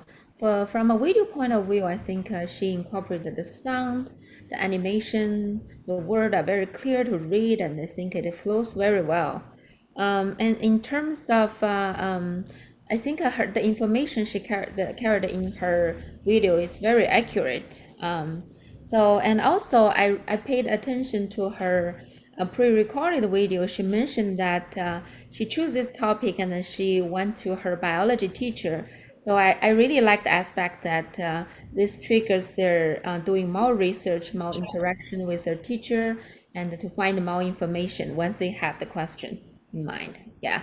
So I think that's kind of the purpose we hold this youth information contest, so they can learn more about things. Yeah.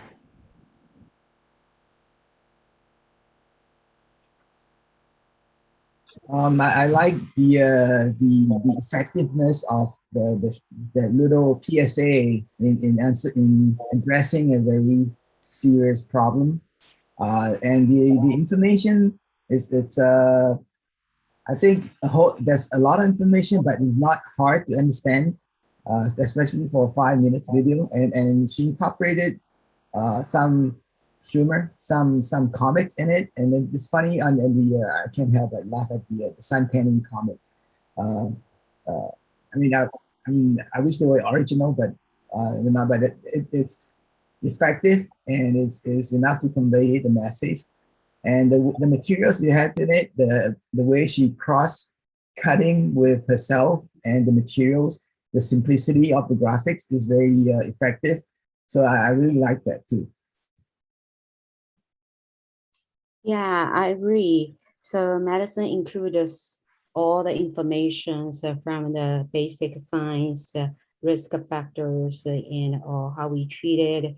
And also, I like she pointed what we can do so as to preventive. So that's the most important thing. Today, we are helping the community, everyone to understand the disease, to preventive is the most important thing. So I like this part. And also like inside, so this, whatever she present is very precise and very practical methods. So yeah, very good presentation.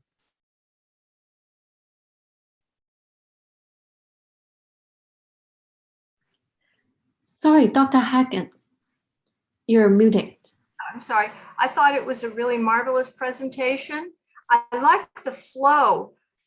You got a lot of information in a short period of time, but you weren't conscious of how much information you were getting, as some things can be. Also, I liked that you got to focus on the scientific material by using color, and then you went to her as the presenter in the black and white. I found that that intercutting that was really very effective, I thought. So super presentation. Thank you everyone for the really insightful comment. And we will have our next thing. It's also individual presenter, Joey. And I think we will have a video. Please enjoy. It's Joey. Is Joey here? No, right. Okay.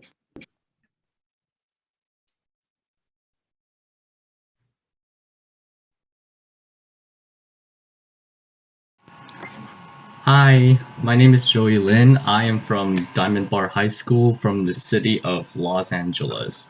And for my video today, I will be talking about pancreatic cancer. So the real question is, what is pancreatic cancer? Well, pancreatic cancer is a type of cancer that starts in the pancreas. It starts forming cancerous growths in the pancreas, like along the outline. Now, the pancreas is an organ that controls sugar flow within your body, and it's like a type of cancer that will start like forming tumors in the pancreas early on, but you don't know until it spreads to like their other organs. Now, what causes pancreatic cancer? Unfortunately, experts don't have a clear clue of what causes like pancreatic cancer.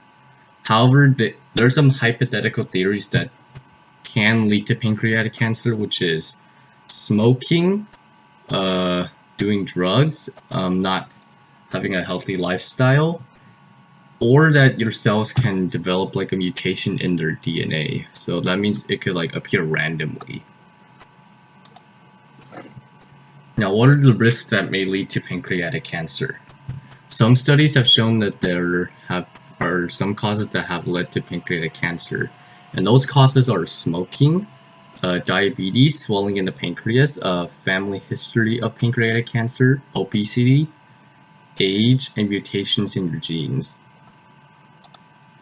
Now, which age group suffers the most from pancreatic cancer? Mostly it depends on your age. So the older you are, the higher chance that you have of getting pancreatic cancer. About 90% of people who are 65 or older have a higher chance of getting pancreatic cancer. It's really rare to find someone with pancreatic cancer when they're like below 55 years old. Now, what are the symptoms of pancreatic cancer? Now, unfortunately, symptoms do not start early on. They only appear when the cancer is in the later stages. So, symptoms include abdominal pain, loss of appetite, weight loss, changes of color on your body, itchy skin, blood clots, and fatigue. The scariest thing about pancreatic cancer is that symptoms do not appear until like later stages. So once you hit the later stages, the tumors have like already spread to your other organs, and it could be a long road to recovery, from 3 to 5 years. And it also increases your mortality rate of pancreatic cancer. When you discover it late, your mortality rate increases a lot, by 90%. It's really scary. Now, the best way to prevent pancreatic cancer is to number 3, eat healthy. Number 2, exercise more. And the most important thing, don't smoke. Smoking is the number 1 cause of cancer, such as lung cancer and pancreatic cancer.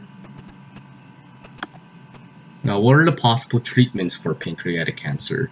For pancreatic cancer, it depends, but the most common ways to deal with it when it's in its later stages is surgery, radiation, chemotherapy, or all at the same time. Now, what can you do to help people coping with pancreatic cancer? The best ways to help people cope with this condition is to talk to them more, support them the best ways possible with love and friendship, and by helping them talk to people who have the same condition as them, so that way they don't feel alone.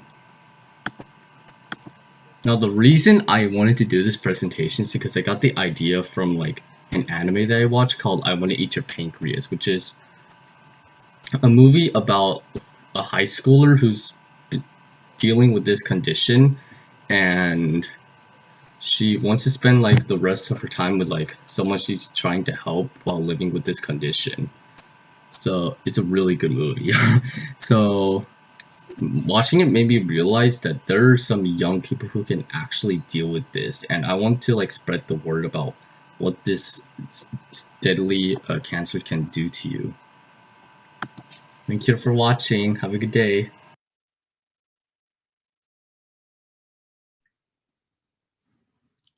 Thank you, Joey. We'll have the comment from judges and Dr. Liu. Thank you. Yeah, I think Joey, he successfully unfolded his research about pancreatic cancer with a very clean layout and distinctive color. I like the aspect of his video. And I'm glad that he shared at the end that he got this idea about talking about pancreatic cancer from a movie that he watched.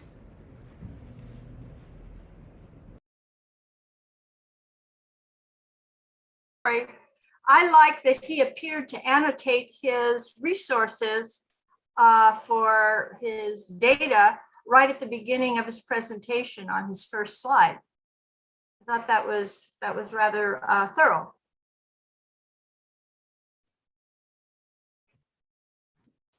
I like the simplicity and the content that Joey has, and it covers. It's not a long video. Again, it covers a lot of useful information, from understanding the diseases to how professionals go about treating it, and how to encourage people who are in such condition, who are experiencing such condition. And I at first when I listened to the video, I really like. I mean, because my work, I really like Joey's quality of his voice. I mean, for a teenager, he sounds almost like an adult. But I only wish that he had rehearsed his lines a little more. But I mean, he doesn't have a good voice. If you want to consider voice acting in the future, it's another profession.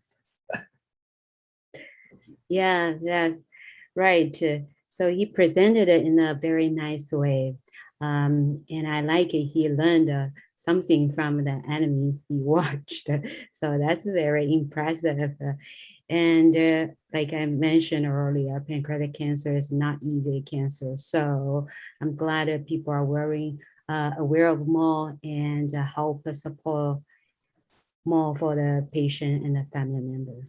That's great talk.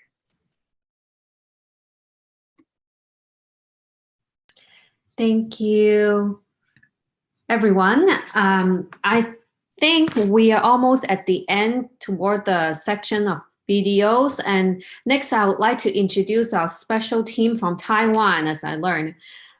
They are Donnie, Stephen, and Louise. Are you guys all here? Thank you for waking up and joining us live here.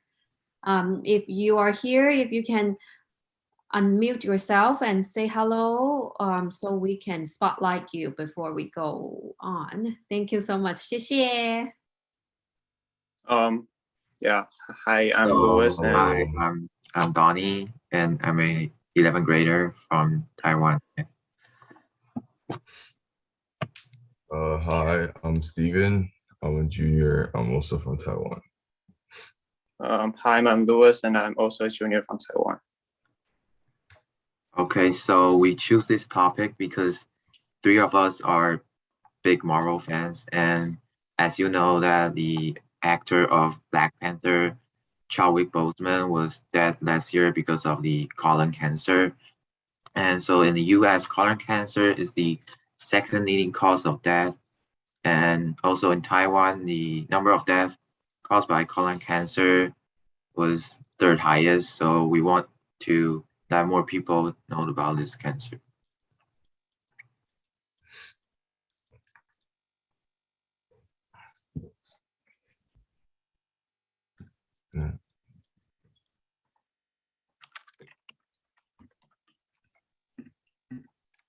Any additional comment, or would you like us to show your video? Yeah, you can show our video. Thank you. Thank you. Welcome, everyone.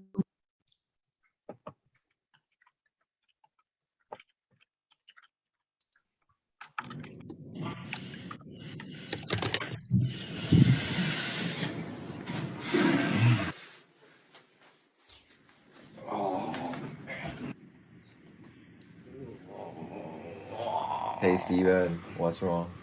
Oh, my stomach hurts. And like I had diarrhea and there was blood in it. Oh man, that's not good, man. You might have colorectal cancer. Oh my god, what is that? Colorectal cancer often begins as a growth in the lining of the colon or rectum, known as the polyp. Not all polyps are cancerous, but certain types can turn into cancer if left untreated. There are 5 stages of colon cancer, starting at 0 and going up to 4. The lower the number, the less the cancer has spread. At stage 0, cancer cells are found only in the innermost lining of the colon and have not spread. At stage 1, the tumor has spread beyond the inner layer, but remains within the colon. At stage 2, the cancer has grown outside the colon, but has not spread to the lymph nodes. At stage 3, the cancer has grown outside the colon and has spread to the lymph nodes. At stage 4, the cancer has spread to other parts of the body. Some risk factors for colon cancer include being older than 50 years old, personal history of inflammatory intestinal conditions, family history of colon cancer, lack of physical exercise, low fiber diet, and use of alcohol and tobacco. Common symptoms of colon cancer include unexplained weight loss, blood in stool, diarrhea and constipation, weakness, and fatigue. Colon cancer is one of the most common cancers around the world. Some of the best ways to prevent it are by regularly consuming green vegetables and fruits, decreasing the amount of red meats eaten, doing physical exercise every now and then, and trying to avoid smoke and alcohol. The American Chemical Society recommends people over the age of 45 should do regular testing for not only colon cancer but all kinds of cancer. The most common kinds of tests are stool-based tests and visual exams. Stool-based tests are the kinds of tests that check the stool feces for signs of cancer. Stool-based tests are less invasive and easier to be done, but at the same time, it needs to be done more often. Visual exams are tests that look at the structure of the colon rectum for any abnormal areas. This can be done with either a micro camera or a special imaging test. That's it, Steven. So, do you know what you should do now? Yes, Donnie. Thanks, man. I really appreciate it. Now I know I need to eat more veggies, exercise more, and also get my possible cancer, checked out at the doctors. Thank you. Good luck, man. Thank you so much.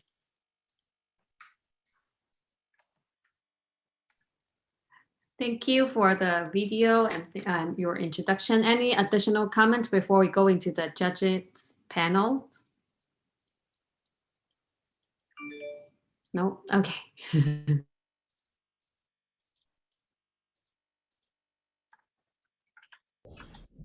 Yeah, I think first of all, I want to ask, what's your local time in Taiwan, right? Right now it's like 5:53. Wow, And super early. yeah, we had to Thanks start for at that. like 4 a.m. So I think Thanks all for of us that. are really tired. Yeah, thanks for getting up early, and we are glad to see your faces through the Zoom. And I think it's definitely very interesting video, and I really like the. I think you made an effective choice in your characters. I like the dialogue between the doctor and the patient, and the professional reply. And I think that's a persuasive character combination choice that you made. I do have a question. I saw you guys are working as a group. What's the harder part when you work as a group, and how did you conquer that? I think the harder part of like working in a group is more of the communication skills, especially on what each person should do, because it's a lot of times like you want to separate work evenly instead of just one person doing all of it. So yeah, I think that was like the harder part of group projects. Okay, and then I think based on the great work that you presented, it seems the teamwork works very well. Thank you. Thank you.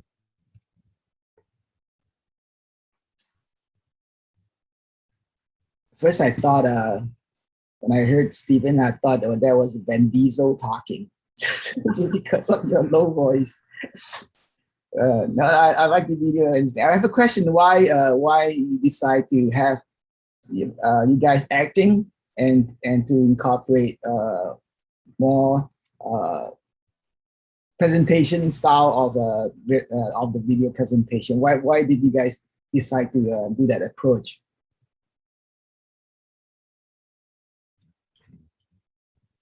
Anybody? No? I think we chose this is because for me and Louis, we both really enjoyed videography in our school.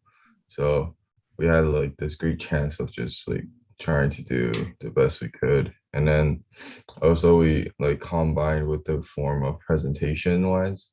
So we could do voiceovers along with like the actual acting and videos. I thought it's like cute per se because it's a very serious material. Again, it's cut with three very not to use a better word, crude acting. And that sort of puts the sense of humor into it on a very serious topic, but it makes it kind of humorous in a way. Good job. Yeah, I agree. Very interactive and fun way to watch this very informative information. So yeah, colorectal cancer is a stage 4 could be very serious problem, but also very preventive disease. So bring everyone awareness is very important, like a colonoscopy or like the stool test. So very good information. So I think it's a very good information for all the community. So nice job. Very nice, very nice. And I thought it was very creative. And you kind of had me perplexed when I first saw the video. Where were you going? Because given you were all so young, and then you said colorectal cancer, and I said, what? That's like an old folks disease. So I found it very enjoyable, but very well done. Thank you. Maybe next time they could use some special makeup, and one of them could become an older actor. Yeah, but just like you know, colon cancer also happens in young folks with the genetic background. So yeah, especially you can. It's a very interesting topic, but very nice job. Thank you. Just a thought, like I think you guys mentioned you're all big fans of Marvel characters and animations. Yeah. Maybe next project you can kind of do like a costume or some kind of animation or like superhero fighting cancer or something like that. Just a thought. So I assume that on camera was Donnie and Steven, and then Louise was the one voiceover. Was that? Yes. Yeah, okay, that's how the team work, and also editing and everything. I really appreciate your participation. And any comments or questions from the group? Yeah, this is Ling. I have a question, 2 questions. One is how did you learn about this contest from Taiwan? And second is why do you speak English so well? Did you move from US to Taiwan, or you learned your English in Taiwan? Oh, my mom found this from the Facebook, and I introduced this information to Louis and Steven. And we're both in Taiwan's American School. Oh. Linko. Very good teaching. I mean, speak like Americans. Thank you. Thank you. Thank you. I think that were also my questions too, like very fluent native English speaking skills. But have you all been to US before? Or travel? Yeah, travel. Okay, which part of the US? California. Oh. I went to both East Coast and West Coast because my cousins are like mainly in East Coast. So I'll just go and visit them a lot. Got it. How about Louise? You're not spoken. So yeah, I did visit California and New York. Great, thank you. I think it's also really nice opportunity for other contestants also going to school like around the same age, but meeting people around at different places and pulling everyone together because of this project. Thank you so much. I think now it's a good time to take a short break. We can come back in 5 minutes, and I understand that Stephen, Louise, and Donnie might need to leave a little early because they're obviously lacking some sleep, but if they can hang around, you're more than welcome, or you can log back in or what you like. But definitely after the posters presentations, we will have some game, and then we'll announce the final winners. Okay, see you at 3:05 or 3:06. Okay, I'll be announcing coming back. Thank you, everyone.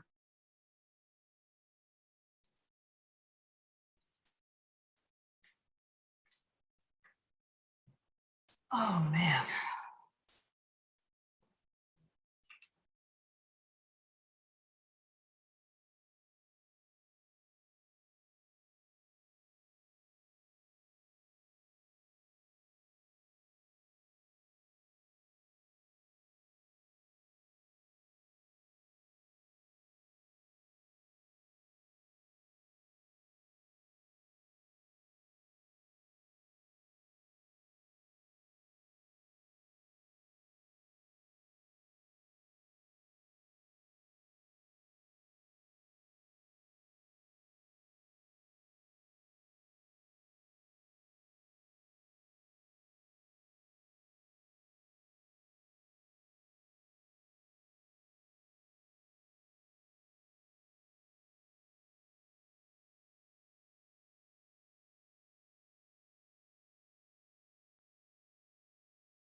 Hello, everyone. Welcome back.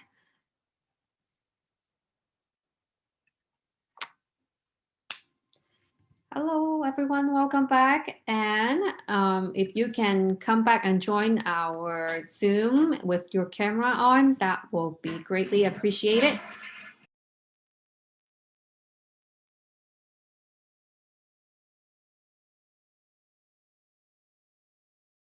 Actually, we have 2 more videos.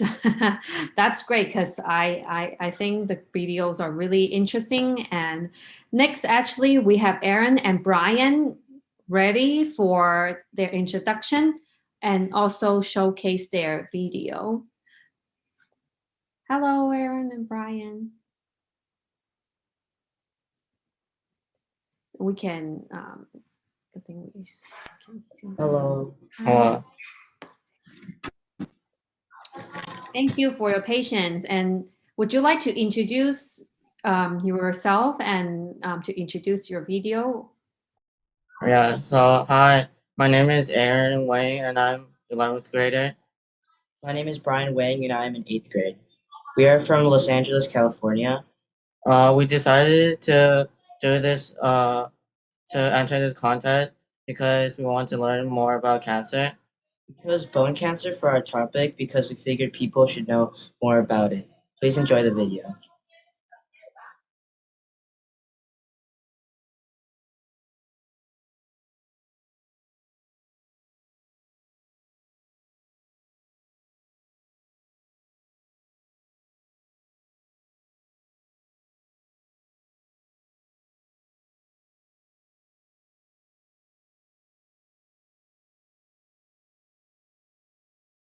Hi there, welcome to our bone cancer video. My name is Brian Wang. And my name is Aaron Wang.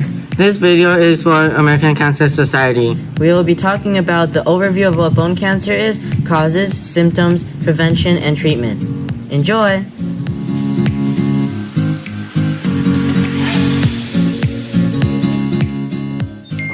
Brian, I just found out that my aunt just got stage 3 bone cancer, but I kind of forgot what it is. Can you tell me a little about it? Well, it's actually any type of cancer that appears and grows from the bone. Let's take a look.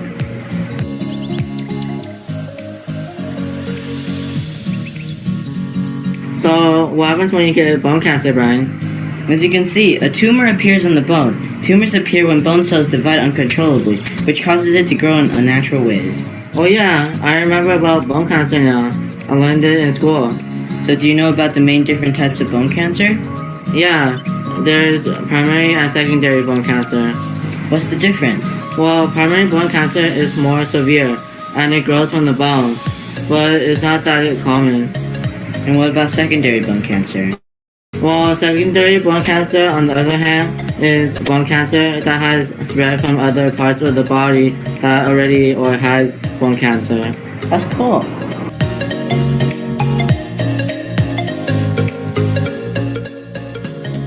My family wants to find out how my great aunt got bone cancer. I have a few ideas. Over the past few years, my great aunt has been going to the dentist to get X-ray on her teeth. I wonder if that has to do with anything with getting cancer. Yeah, one of the causes of getting bone cancer is actually getting too much radiation on your body. That could be one of the causes. Are there any other causes other than from radiation? A lot of the cases of bone cancer occur from genetic conditions. There's also metastasis. Metastasis is basically secondary bone cancer where it comes in from other organs.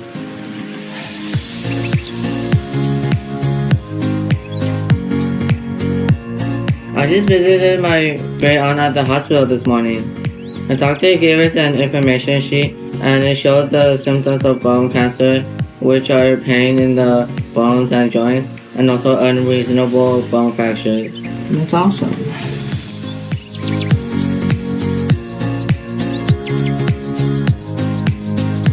I want to find out how we can prevent bone cancer so it doesn't affect us, since my great aunt was suffering from it.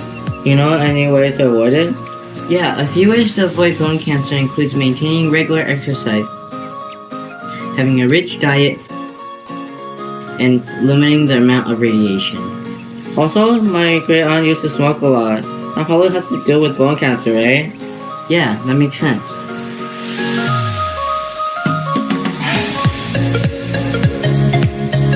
Also, if you guys expect that you guys are having cancer, always make sure you go visit a doctor. Yeah, don't wait until you feel any worse. Treatments that the doctors will give you might include surgery, radiation, and medications. For surgery, they might cut off the cancerous area so it cannot spread. When they give you radiation treatment, they send rays so that it kills the cancerous cells. And last but not least, the medications can be taken both injected and orally. Thank you for watching our bone cancer video. Let's fight this cancer together.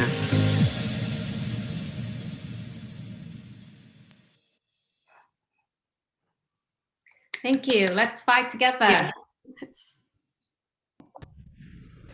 Thank you both, Aaron and Brian. And now we will have the judge panel for comments and questions.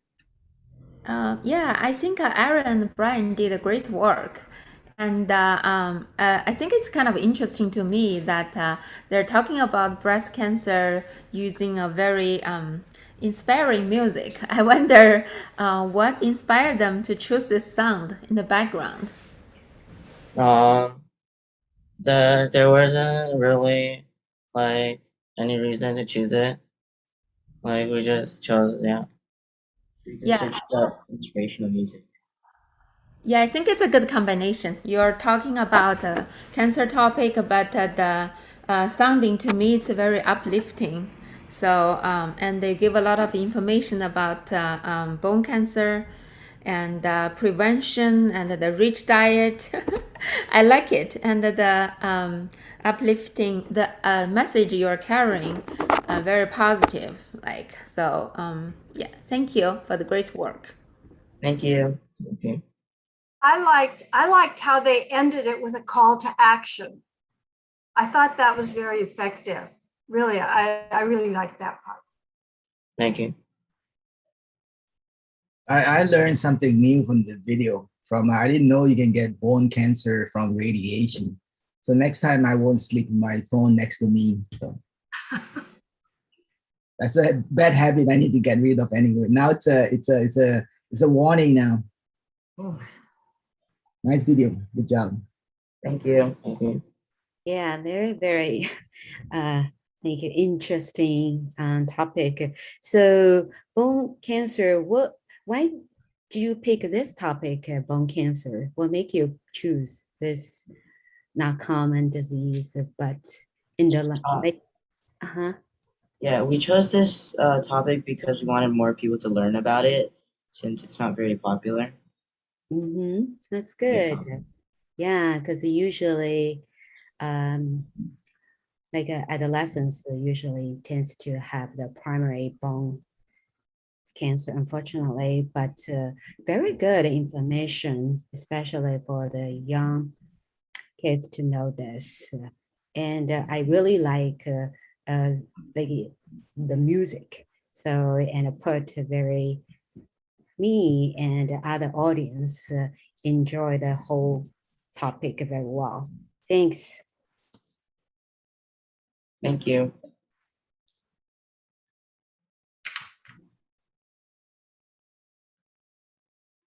Thank you, everyone.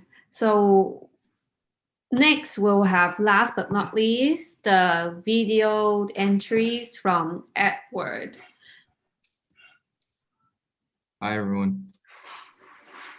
Hi, Edward. We will go ahead and, yeah, okay. Hi, so my name is Edward and I'm in 9th grade right now. And I live in Taiwan also. So in this video, I'm gonna be talking about like the best ways to prevent all cancers instead of just targeting one of them. And my video is mainly for like just everyone, so it's some general information and it's very easy to understand. And it wouldn't be like information that is like too difficult for like people to understand. So yeah. So motivations to making this video is my mom is like a carrier of hepatitis B virus. So that means there's risk to hepatoma. So she takes regular checkups to see if there's like a tumor growing, but there's so far no signs of hepatoma, which is good. So cancer is also the leading cause of death, and I just wanted to share knowledge with everyone, and we just need to be aware of the health of our own body. Yeah.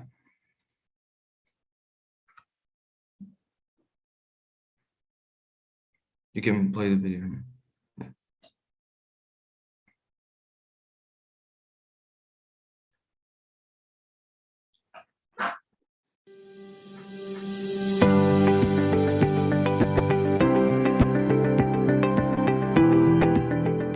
Researchers speculate that up to 1/2 of cancer cases are preventable.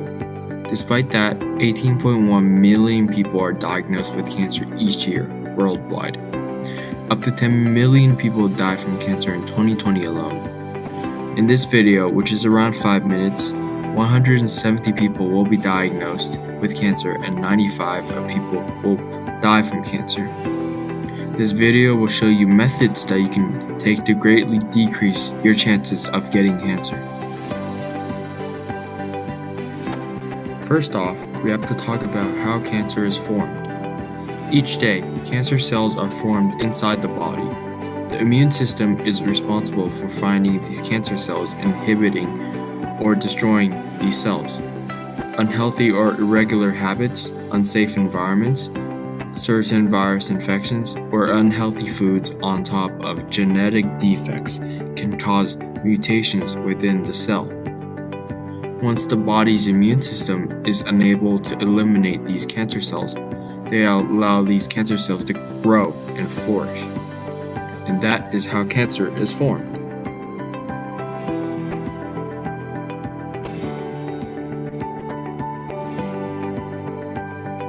Quit smoking. Using tobacco always gives you a higher chance of getting cancer, whether you are chewing tobacco or smoking it. Smoking can lead to lung, mouth, or throat cancer. Chewing tobacco can also lead to cancer in the oral cavity or the pancreas. Not only that, breathing in secondhand smoke can also lead to lung cancer. Be active. Having daily exercise also greatly decreases your chances of getting cancer. Try to get 30 minutes of exercise every day for 5 days a week. This can help you stay under healthy weight and greatly reduces the chance of many cancers. Maintaining a healthy diet. Make sure you maintain a healthy diet. Have a mostly plant-based diet and fill around 2/3 of your plate with vegetables, fruits, or whole grain. Having this healthy diet can help prevent cancer of the stomach. Eating a lot of red meat or processed foods can also lead to bowel and stomach cancers. Finally, make sure you are moderating the amount of alcohol a day. Try to stay under 3 drinks of alcohol a week, although 1 or 2 a day is also fine. Protect yourself from the sun. When you are outdoors, use sunscreen that has a SPF of 30 or above. Stay out of the midday sun to stay away from ultraviolet radiation. Also avoid using tanning beds as that also exposes you to unnecessary radiation. Get vaccines. There are virus infections that are known to cause cancer. The most infamous ones are hepatitis B virus and HPV. Hepatitis B virus is known for causing hepatoma, and HPV is known for causing cervical cancer. Scientists have already developed effective vaccines against these viruses. You can take these vaccines to prevent these cancers. Don't share needles. Sharing needles can increase the risk of hepatitis B or C, which increases the risks of you getting liver cancer. Not only that, sharing needles also increases the risk of you contracting HIV. Last but not least, practice safe sex. Practicing unsafe sex can lead to AIDS or HPV. That can lead to the cancer of the anus, liver, lungs, and the cervical. There are a few symptoms that are associated with cancer. Change in bowel or bladder habits. A sore that does not heal. Unusual bleeding or discharge. Thickening or lump in a breast or somewhere else. Indigestion or difficulty in swallowing. Obvious change in a wart or mole. Nagging, coughing, or hoarseness. Take regular medical consult from your family doctor if you have these symptoms.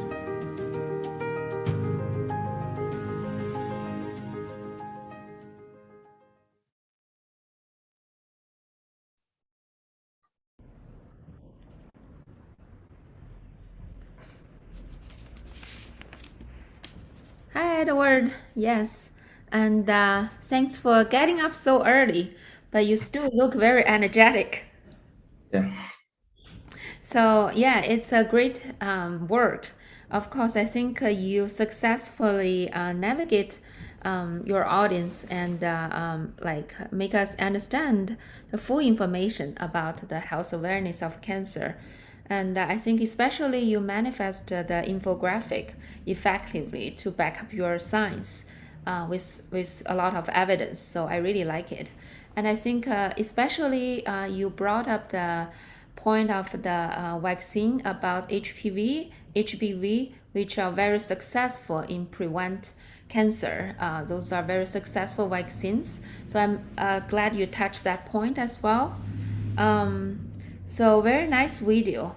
And I think both from an art part and from a scientific part, the video are well done. Do you see yourself in an artist or in a scientist when you make this video? What do you see yourself in? Well, I just have to say, the art was made by my sister. Well, the art in the intro was made by my brother, and the art from How to Prevent Cancer is made by my sister. Yeah, and I would say I am more of a scientist because I feel like I'm not like the best at art. Yeah, so it's a good combination, collaborating with your sister as an artist, right? It's a good collaboration work. Yeah, thank you for sharing this gorgeous work. Thank you. Edward, I would say very impressive job. I like how the tone you talk, the voice, and the speed, very professional actually. So very good. And also the content's very good. So you include all the cancer risk factors. So today is the first time I heard about the viruses is also a cause of the cancer, and like safe sex, all these things. So people are never talk or like occasionally talk about it. So very good topic, very broad and detailed, specifically in one concentrate in a one very prevention is the most important. Good job. Thank you. I like the way when your first comments to us, you framed your presentation. And then in your presentation again, like Dr. Lee, I particularly like the way you discussed HPV, Hep B and C as possible vectors for cancer. I thought that was, and as she said, it was unique from any other presentation today. So I really like that. Thank you. I mean, I definitely show a lot of promise in the scientific field for what you presented for the video. But I mean, for me, just the creativity shown in you putting the materials together, the concise of the materials. There's not a whole lot of text, but you narrated and brought out all the information. It's concise, but it's comprehensive and really important. And is engaging the way you edit your graphics together. with a bold title. It captures the attention immediately. That was, I think, it's a good sensibility in whether you're a scientist or you're a creative person. That's not an easily acquired skill, especially for a teenager. How you convey such a strong message through simplicity, through simple graphics. It's powerful in the graphics itself, in the way you narrate it, the way the contents are being presented to your audience. Again, it's pretty well done. Good job. Thank you. Thank you all for your insightful comments. And that, I believe, concludes our video entries from the high school teams. As you can see, it's really a diverse group from everywhere, and also very professionally done, I would say. And one thing about the highlights of this multimedia contest, it's actually, you can be really creative. Like we see a lot of videos and also posters or artwork. And one year we also have dance, actually. 2 dancers try to use their body and movement to convey like fighting cancer and having embraced the journey, right? So just quick comment about how the sky is the limit and how we use different mediums and art forms or informations and science-backed information to actually influence change, especially prevention is the key, right? So especially for these type of multimedia platform, and particularly videos, is widely spread, easily shareable on YouTube or other channels. Right now, they multiple platforms you can use, like you can also edit down to shorts and things like that. And it's really great to see that we can have all those resources and these access from these years of contest, and being able to influence other peers like yours in your age group to let them know about cancers and remove the stigma. Yeah. And I want to move to the next segment, which will be artworks and posters. And I believe there are 9 groups, mostly individuals, and there are also some in groups. If you're ready, we'll show the slide and you will see the kind of the sequence or your name on there, and you will kind of get ready. So next, I think we have Sherry's, or if I pronounce it right. And I believe I saw your name. You can unmute yourself and. Hello, Hi. my name's Cherise.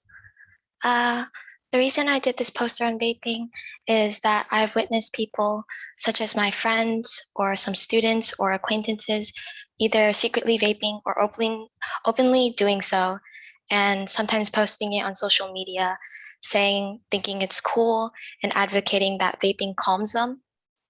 On the outside, they seem like cool high-tech devices that seem like they are less harmful than regular cigarettes. Usually new upcoming technology can be beneficial. However, this is the opposite. I was taught in class that vaping was bad and you shouldn't do it no matter what, but I was also mixed in with social media advocating that vaping is actually better than regular cigarettes. I did some research, and from what I read is that e-cigarettes are actually really bad as much as actual regular cigarettes too. Vaping can be really harmful for kids, and with all this influence on social media and around these kids and young teens, these types of things spread to them, eventually leading them to think that vaping is cool and that it's the hype. These e-cigarettes contain nicotine just like regular cigarettes. Nicotine is a highly addictive substance that is found in all tobacco products. Additionally, e-cigarettes also contain other harmful substances like volatile organic compounds, heavy metal like nickel, tin, and lead, and cancer-causing chemicals. So after extensive research on vaping and finding out these harmful effects of vaping, I wanted to do a poster that brought awareness to it. So I wanted to give the message that although this type of stuff is generalized as being cool, that there are many consequences because of this. So for this poster, I drew a beautiful girl vaping, and I wanted to show the dark side of the poster, drawing a skull along with a dark set of colors, except for like a few pops of color that highlight what vaping affects, such as the brain and lungs, which is shown in the picture. I drew the skull because I usually incorporate skulls in my drawings to basically provide a deeper message, and that this can lead to death. I also drew the brain because nicotine can trigger addiction in the brain, causing teens or adults to continue doing this.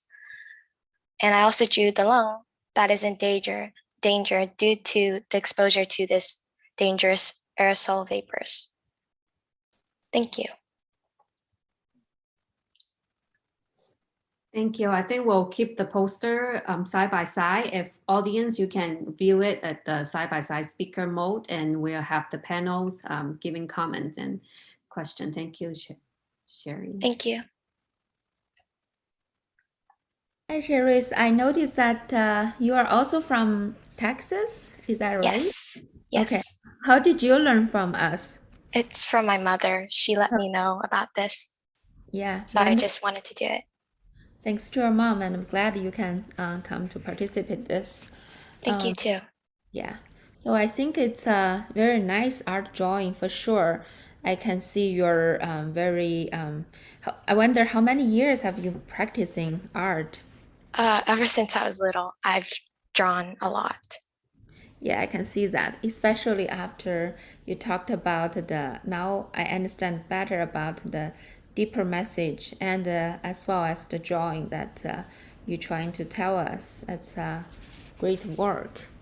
And what is the most interesting part that you find while you're making this poster? I think the most interesting thing I found while researching was that there's like a lot of teenagers that do this. Like I thought it was mainly my age group, but there's like 6th graders, there's like 7th graders doing this. So it's really, really sad seeing that. And I hope this can make a change. Yeah, I'm glad you mentioned that and you are the initiative to make the change. I think it's a very important message to teenagers. Thank you for making this wonderful poster. Thank you. It has a lot of visual impact when you really look head on to the young girl and you see what she was and what, thanks to vaping, she has become. When you look at the skull and the lung, I mean, that's what caught my attention immediately. And I think it's very impactful, very impactful. Thank you so much. Yeah, same here. The color you use, the gray background, and emphasize the lung, the brain is very impressive. And also I like it though, you brought up the vaping and the electric, like cigarettes, they are not safe, not as people they thought, oh, I give up the regular cigarettes, but actually they are not safe either. So that's good idea. Brought attention for the young people. Good idea. Thank you. I think Cherise, you really had show a lot of high level of craftsmanship in your understanding of anatomy. Just the way you drew the hands, the faces.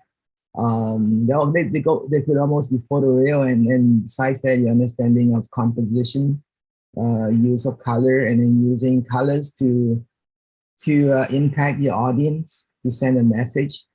It definitely show a lot of promise where whether you decide to embark in a creative career or not. I think what you have attained so far in your level of craftsmanship in drawing and painting, and your understanding of using all these tools to tell your story. You should be proud of yourself of what you have done here. It's very high level work. Good job. Thank you. Thank you so much. Thank you, everyone. Personally, really impressed. I really like the calligraphy too, the text. Yes, I think we're ready to move on to the next contestant. Next, we'll have Katie. Katie Lin, you in the room?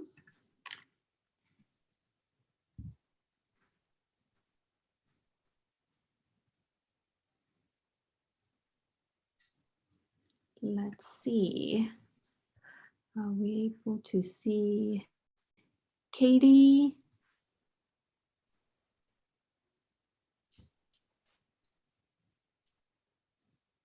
Seems like Katie is not in the room. Calling once, calling twice. So I think we can, since all the judges, we have the actual files as well. So we can, everyone in the room can take a look right now, but we will move forward to the next group. And then when we're doing the review and deliberate, we can, or when she joins later, we can come back. Okay, next group is Logan and Dakota. You guys been waiting since the very beginning. Thank you. Hi. Hi. Okay, maybe we begin. So should we like introduce ourselves? Yes, sure. Well, I'm Dakota. This is Logan. We're sophomores in high school and we live in Texas. Okay, you can start. Okay, so this is our informational poster on leukemia, which is the cancer of blood-forming tissues. So leukemia develops from DNA mutations in developing blood cells, and this causes the healthy blood cells in a human body to die off and the mutated blood cells to take over. Some causes of leukemia are previous cancer treatment, genetic disorders, smoking, and a family history of leukemia. Some symptoms include fever/chills, frequent or severe infections, losing weight, or swollen lymph nodes, which are often found in the neck, and they range from the size of a pea to a grape. And one really bad thing about leukemia is that there's no known cure. So that means that treatments, they're only there to help slow the process of leukemia taking over the body. And some treatments that scientists have made are chemotherapy, which is a chemical that's used to like target the leukemia cells and kill them, as well as a radiation, specifically gamma rays, which target the cancer tumors. And I thought this was like really interesting because radiation, people usually think of it as something that's very poisonous and harmful to the human body. But when used in small amounts, it's crazy to think how it can help treat diseases. Also, in addition to what's on our poster, one large difference between a normal blood cell and a leukemia blood cell is the cell growth, because a cancer cell grows out of control compared to a normal cell, which is bad for the body because too many cell divisions allow a cancer cell to take over the body and cause a weaker immune system. And also the main difference in our diagram between the normal blood cell and the leukemia cell are the amount of monocytes, and a high amount of monocytes leads to a higher risk of cancer forming in your body. And many studies have shown that monocytes are in fact the leading cause of leukemia in humans. Lastly, like we previously said, there is no known cure for leukemia, but there are many ways to prevent it, such as avoiding tobacco, maintaining a healthy weight, and eating a variety of fruits and vegetables every day.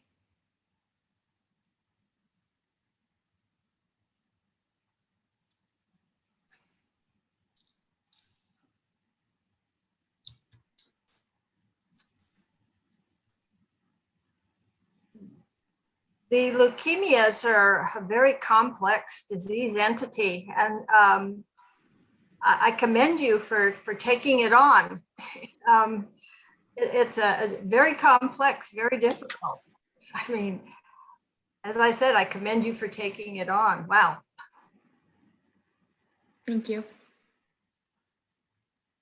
Yeah, I enjoyed a lot of the details in your poster. I like your handwritten as well as your drawing of the individual cells. And I can see that you spend a lot of time organizing your research, your script between two of you, and the cell details, especially because I'm a morphologist, so I look at the cells a lot, and I noticed that you captured a lot of the cell details that are quite accurate. You gave the neutrophils a lot of lobes, and the lymphocytes as well as monocytes and the erythrocytes. So the relative shape, the relative size are very accurate. So I can see that you did a lot of like research and work on that. Appreciate that. Thank you. Thank you.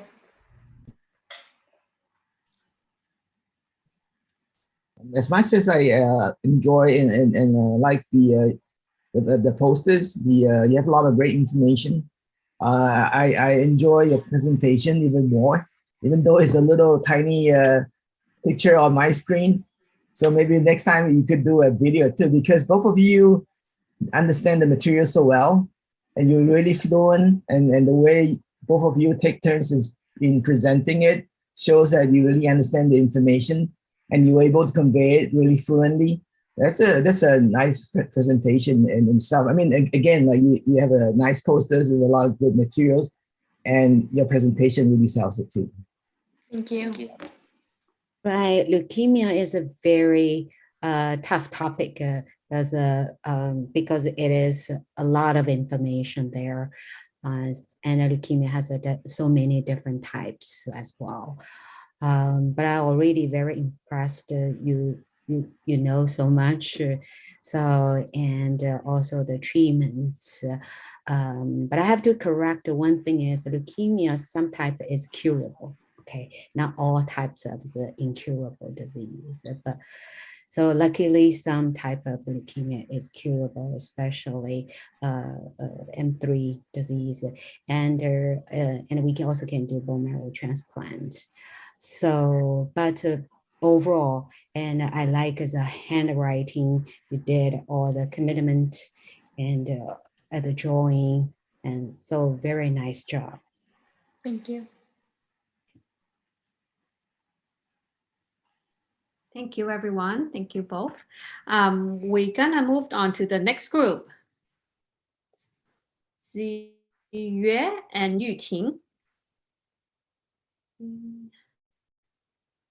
Anna and Emily. Yeah, hi. Hello, everyone. So my name is Anna, and this is my partner, Emily. We decided to do our topic on skin cancer. Skin cancer is typically defined as the out of control growth of abnormal cells in the epidermis, which is the outermost layer of the skin. And it is caused by unrepaired DNA damage, usually from sun damage.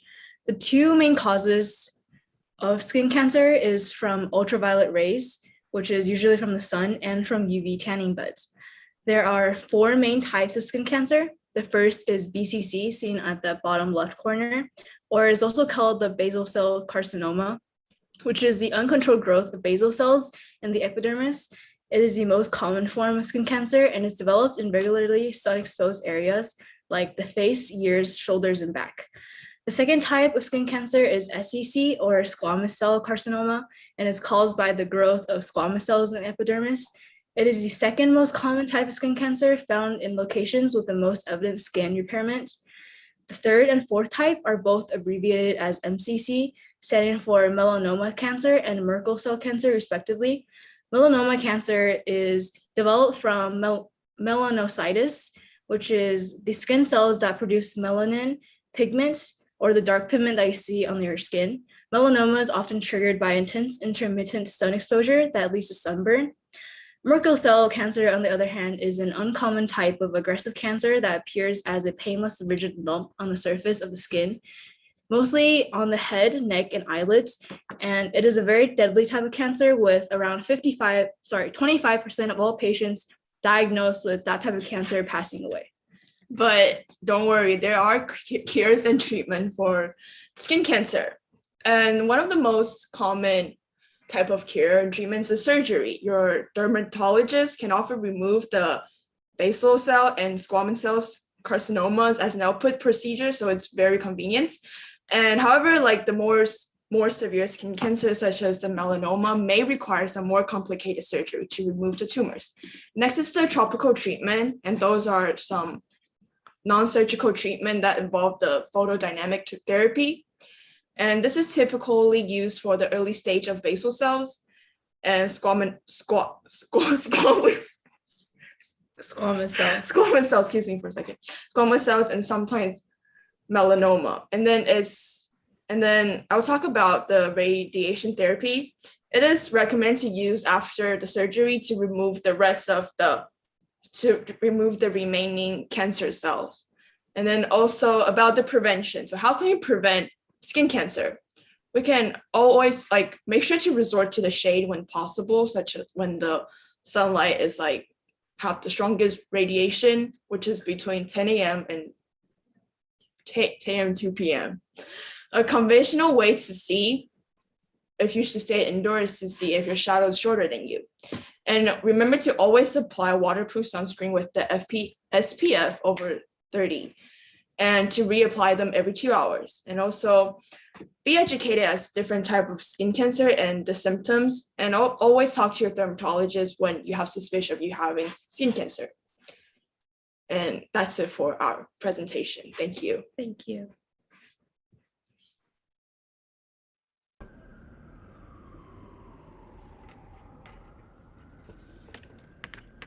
Thank you, Anna and Emily, for putting all this most common skin cancer together. And I enjoyed that you put it looked like your pictures look like from a dermatology book directly. So it's a very good morphology as well as your illustration. And you correctly point out the most common basal cell carcinoma and second common squamous cell carcinoma as well. You mentioned melanoma. And yeah, so one thing to correct, it's a squamous cell carcinoma. I don't think it's a squamous cell carcinoma. Yeah, yeah, I think I enjoy your poster, the layout, and it's very clean, very easy to, it's very readable. Thank you. Thank you.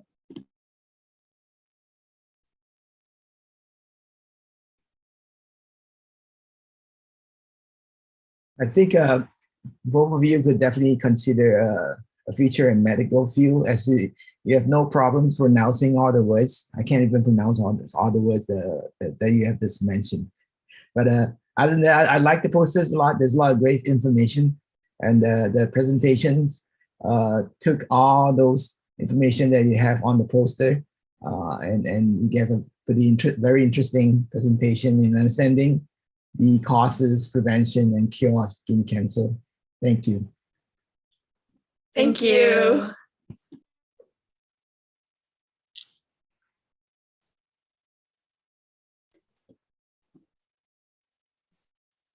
Yeah, the outlook of the poster is a very nice way and clean. The message delivery to the audience is very straightforward.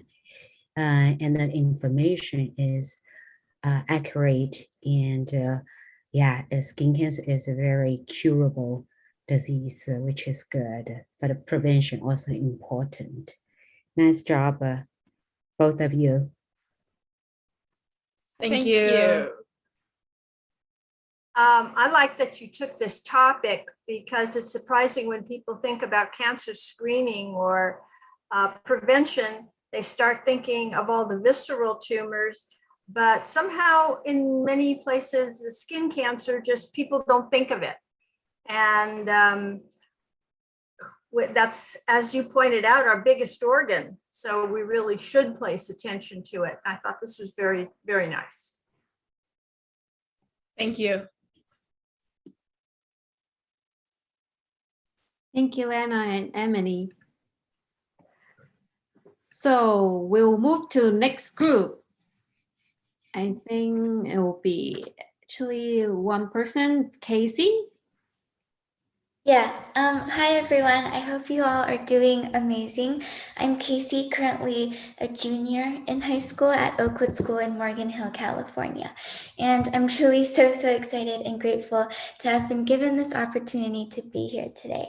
So here is the poster I've designed and created myself on the topic of breast cancer prevention. I have dedicated all of this to breast cancer because as a girl, breast cancer is one that's potentially closest to me, and breast cancer is the most common cancer worldwide. According to the American Institute for Cancer Research, breast cancer is actually ranked second place for the most common cancer, with lung cancer ranked first. Personally, I have realized that because of all of our busy schedules and lives these days, many seem to forget about the simple prevention methods that we can easily incorporate on a day-to-day basis. Briefly, here are the 8 simple ways to prevent breast cancer that can all be effortlessly put into action in our everyday lives. Okay, so if you have children, it is important to breastfeed your babies. Next, make sure to get enough nighttime sleep, and if you can, find out about your family history. This one is especially important, and I find that people in today's society seem to forget about this one the most. Next is, of course, limit alcohol intake. Exercise regularly, visit your doctor regularly for checkups and scans. Keep a healthy weight and stay away from smoking. Next, I would like to talk a little bit about my design concept. Firstly, I settled on formatting my poster with squares because personally I see squares as a sense of neatness and security. The color palette I have incorporated are all warm and feminine colors. These colors are hoped to be charming, romantic, feminine, warm, and cozy. For the fonts, I have used a traditional strong and bold font for the word prevent, since it is the key big word and purpose of this poster. However, for the words breast cancer, I have used a cursive, whimsical font to be more girly, warm, and with love. I figured a more bold or a hard font could make people feel anxious and completely back away from this topic. So I wanted to make us girls feel comfortable and embrace this topic together. Lastly, I came up with a cute and sweet slogan to motivate, remind, and support us females. Together, we can prevent it all. Big or small, let's save them all. I added a row of bikini tops, also in the same color palette, staggering between a maroon, red, and white, to successfully portray the concept of this poster being super relatable, approachable, and passionate. I chose to have the colors staggered to balance the image and to make sure it doesn't look too bold in your faces. Every woman wants to look pretty on the outside, but it's also so important to take care of one's inside too. And that was my brief presentation on my poster. Thank you all so much for listening. And of course, most importantly, I hope everyone learned a little something from my poster with 8 easy ways to prevent breast cancer. Thank you.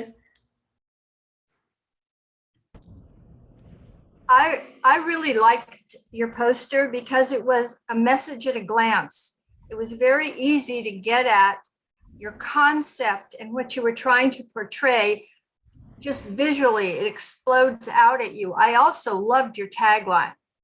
You know, thank you. We can prevent it all, big or small, save them all. Any woman can identify with that. I thought this was extremely effective, extremely effective. Thank you.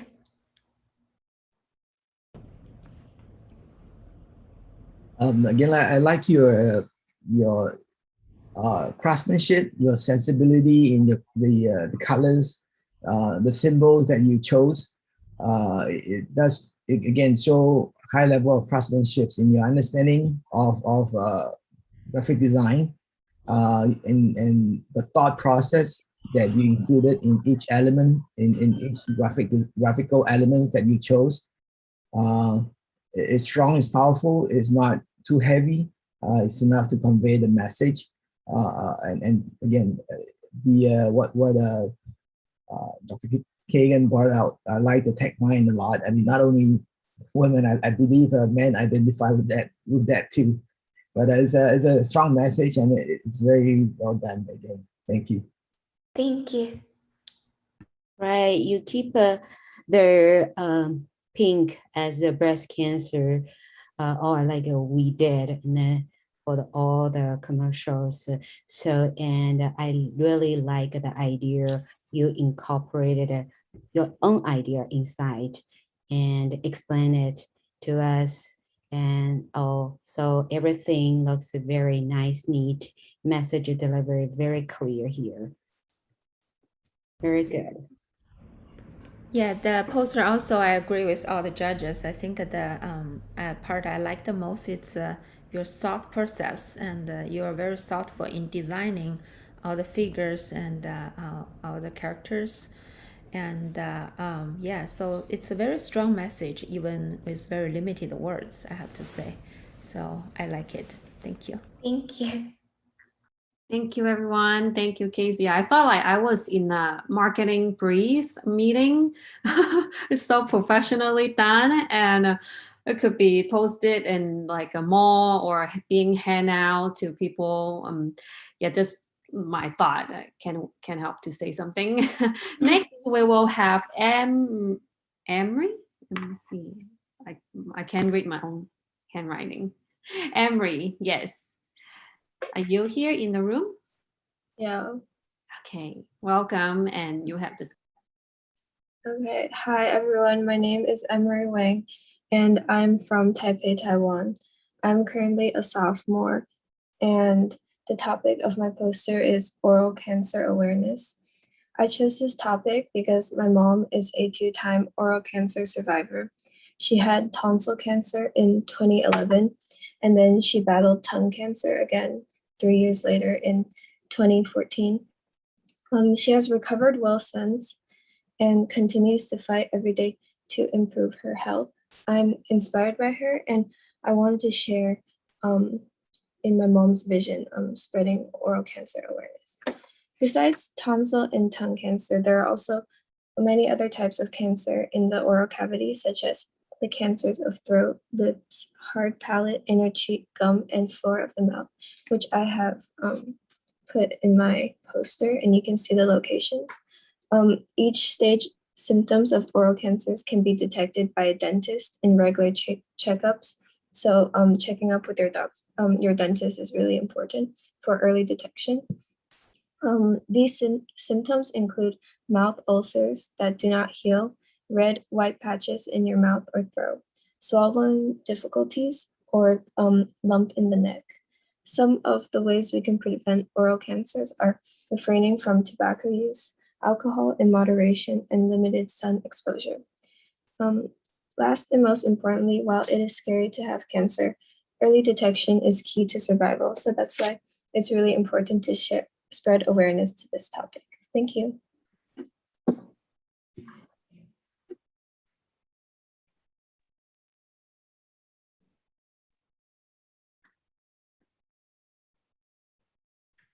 Emery. Sorry, go ahead, Dr. Lee. Okay. Yeah. Yeah, Emery, first of all, thanks for joining us remotely from Taiwan, and welcome. And I think it's a very nice artwork. Of course, it's very easy to see, and you carried your message clearly. And I'm glad that you could share your personal family stories with us. And I'm also glad to hear that your mom conquered cancer. And I wonder, is there anything new you learned from this poster, for making this poster? Do you know what's the most common type of oral cancer?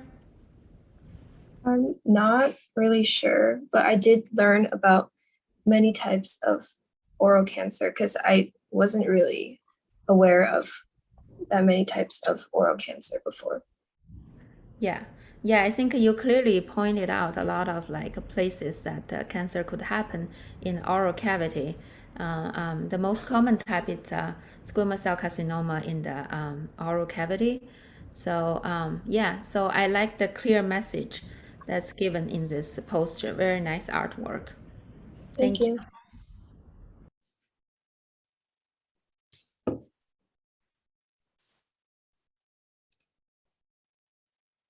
So I mean, as much as I enjoy the artwork, I mean, it is very nicely done. It's a big mouth draw painting right in the middle of the poster. I mean, it's nothing clearer than that. It's a message about oral cancer. But as much as I like about the artwork, and my biggest takeaway is like Dr. Ying said, I didn't know there were so many oral cancer. I mean, I heard of oral cancer, but I didn't know there were so many kinds. I'm glad your mom, but was able to conquer her cancer. And again, you choose this as your message towards for your audience. Thank you. Thank you. When I saw your presentation, I was rather surprised because oral cancer isn't usually one that pops up here. I mean, it's not as prevalent as breast cancer. So I was surprised, I was intrigued. And then you told us your personal story. So I understand. It's a very nice presentation, very nice. Thank you. It's artwork, so I like the big mouse and it point a different direction, give the anatomies. So for the prevention wise, I would also have to comment a couple of things like we mentioned earlier, HPV viruses, also the risk for the oral cancer, and also you came from Taiwan, you probably heard of the battle nut. Also, chewing the battle nuts also can cause oral cancer. A lot of people probably initially don't know, but very addictive also, just like tobacco. So, and you can also put on that people are like aware of more of the viruses, and also certain food can cause that. Thank you. Mm-hmm. Thank you, everyone.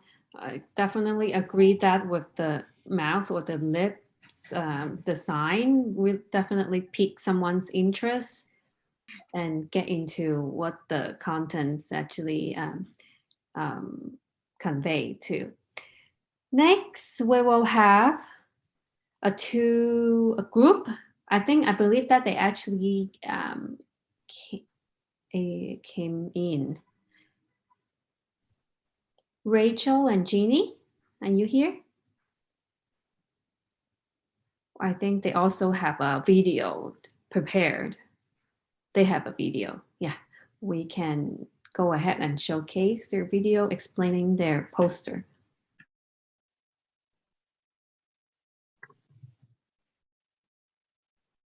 Good afternoon, everyone. My name is Dorei.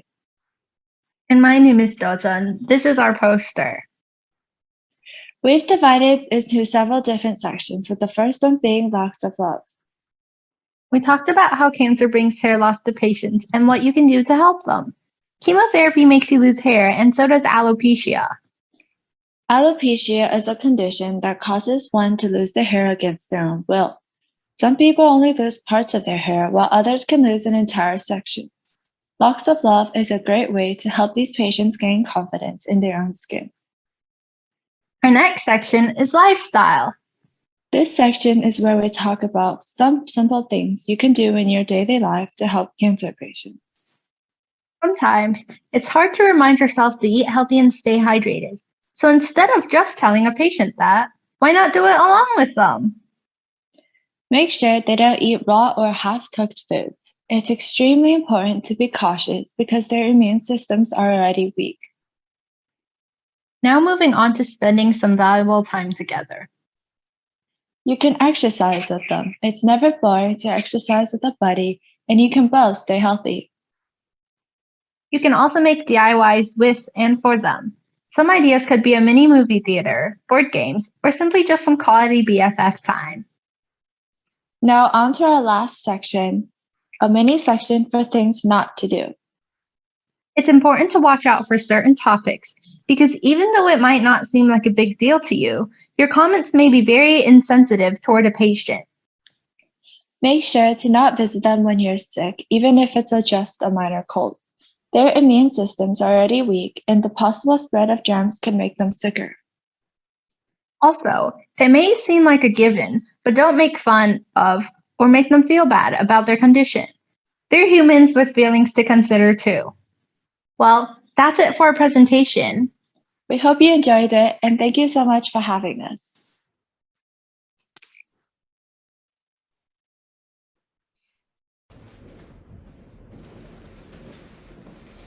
Yeah, I don't think our presenters are here today, right? Jessica, I don't think they're here. So yeah, so I like the posters that are handwritten and the titles use different colors to design.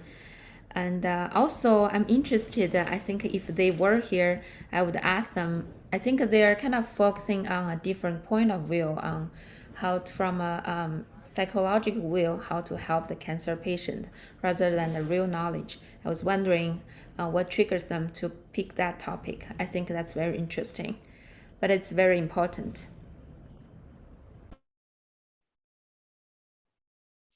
It's a nice review of coping strategies for the patients who are undergoing treatment or just suffering from the sequelae of their disease. Right. It's a unique, very unique topic and very useful for the patient, especially how we can help the patients from family or other friends. So very nice topic. I like the presentation, the way the voices are really animated. You could almost be enter into the video category. They have made this into a video and speed up the information into different slides. I don't know who the person is, but her voice is quite animated. Thank you.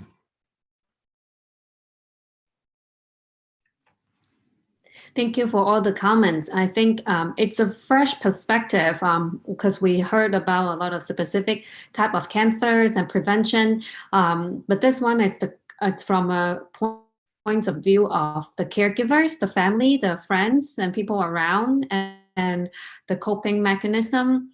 And personally, I have had heard many peoples I know in my family and also in my friends' family who actually experience with cancer and also going through with them. It's not easy. I wanted to say that although especially given the age of our contestants group, even though it might not be something that it's imminent in front of us, as you grow up, as you go through life, you always know someone actually suffer from cancer. So definitely really useful tool kids to have to know what to do. And here it says things not to do, right? Sometimes it's okay to know that you don't know how to say or what to offer, but ask like, how would you want me to help? Or just be a listener. And I as a caregiver for someone who suffers from cancer, I definitely resonates a lot. And so after that experience, whenever I heard from my family members or friends who told me, share with me that their loved ones are going through treatments and being diagnosed with cancer, I was there to just listen and to let them know that you're not alone. There are many resources out there, and this it's together we're stronger, right? Thank you. And next we're gonna have Erica. Erica's here.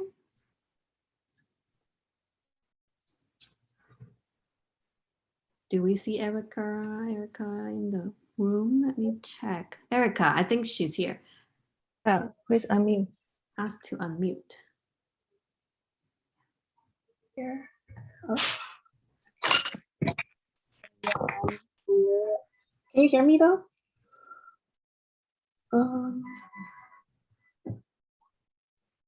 Is my mic working? Yeah, we hear you. Okay, that's good. Sorry. Yeah. So hello, my name is Erica Swade, and I am a junior at Palos Verdes Peninsula High School. The poster I made shows many things what we do about life. It mostly shows about about like a healthy living, and a little bit of like risks of what you shouldn't do in life. Well, life is about doing the things that we love and pursuing our dreams and future. However, when it comes to taking care of ourselves, it can be hard as we must keep our body healthy. Well, I decided to make this artwork a bit simple so that everyone can understand. And it may be drawn as a kid, but I decided to make it really simple and a bit clean.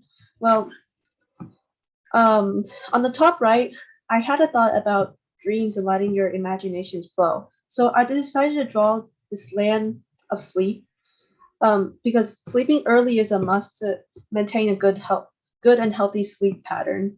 And sleeping late really can affect your immune system really badly. So sleeping early is a must, and let your imagination flow. I decided for the bottom right, I decided to draw a land of nature where you should go outside more, which can help your body lots. Like it can help your eyes when you see a lot of green stuff and green things of nature like leaves, trees, and bushes. For the sun, it can help you as you can get vitamin D, but however, you shouldn't get way too much as it can affect your skin. So I drew this because it's a representation of like of our future, the path to our future, since there is no way your life can end right here because it's been like a little long, but of course it really isn't. You still have a lot of things that you haven't even seen in life yet. You should go to the path of the future. On the middle, I decided to draw something more of a more fun, since you shouldn't stress yourself so much, since well, life isn't just about stress and anxiety. For you should really be happy since you have a lot of stuff that you can do. The pixies that I drew, which I call them, are doing a lot of fun stuff, since there's a lot of other things that you can do other than smoking tobacco or like alcohol. On the bottom, I drew a little cafe which represents you should like eat well and drink well. You should every day you should eat healthy with a balanced meal containing vegetables, protein, and carbohydrates, and avoid eating a lot of junk food such as fries and burgers, and drinking alcohol, of course. On the bottom left, I drew a little exercising happening, since it is important to maintain good weight, since you can if you do exercise, this boosts your muscles and endurance, which really helps you a lot. Because if you do have overweight, it will affect your health a lot, which is very bad.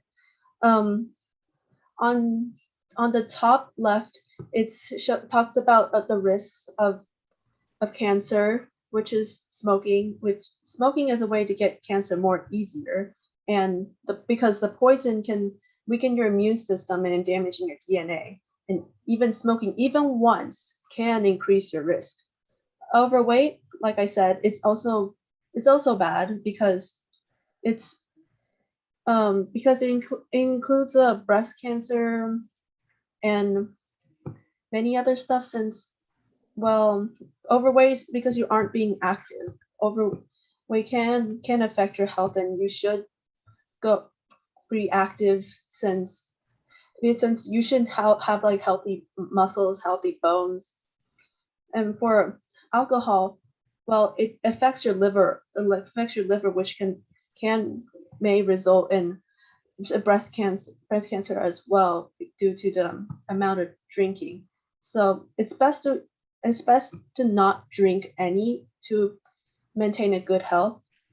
For the white escalator, it represents that if you have some stress, you really should talk to like other people as well, since stress can affect your health, and like you can like weaken like your muscles since you feel like you're so very down. But no, because you have friends that can like talk to you, and you can maintain a good health, which really will affect your life like a lot. And yeah, that's it.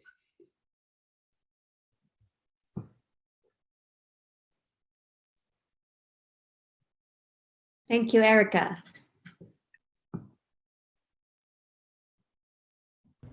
Yeah, I think it's a very happy lifestyle, happy drawing of you incorporate everything, very thoughtful process. And is that like a wanting strategy? I like that part the most. I think that's funny. Yeah, I did this all myself. Yeah. It's very colorful. When I see this poster at first glance, I feel like very funny. Makes me feel happy already. Very powerful art. Thank you. It's a very whimsical approach to the cancer prevention method or the cancer prevention message, but it's got a lot of little ins and outs, which I think is very effective.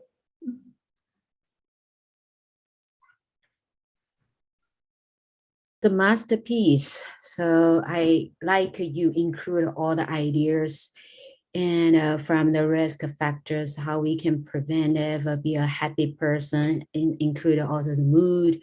So, and the food, workout, exercise, everything. And very nice cartoon showing everything here.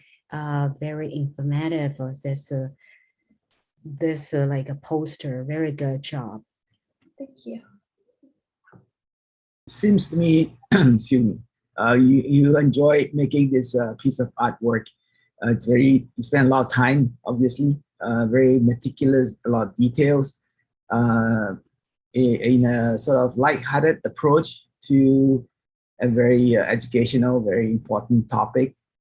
But nonetheless, a very important message to convey, fun storytelling, like the way you approach different aspects of educating the process. And again, it could be more effective than just words. Showing visuals together with a message that educate your audience. But I think most importantly, it seems like you enjoyed the process and you had fun doing it. Good job.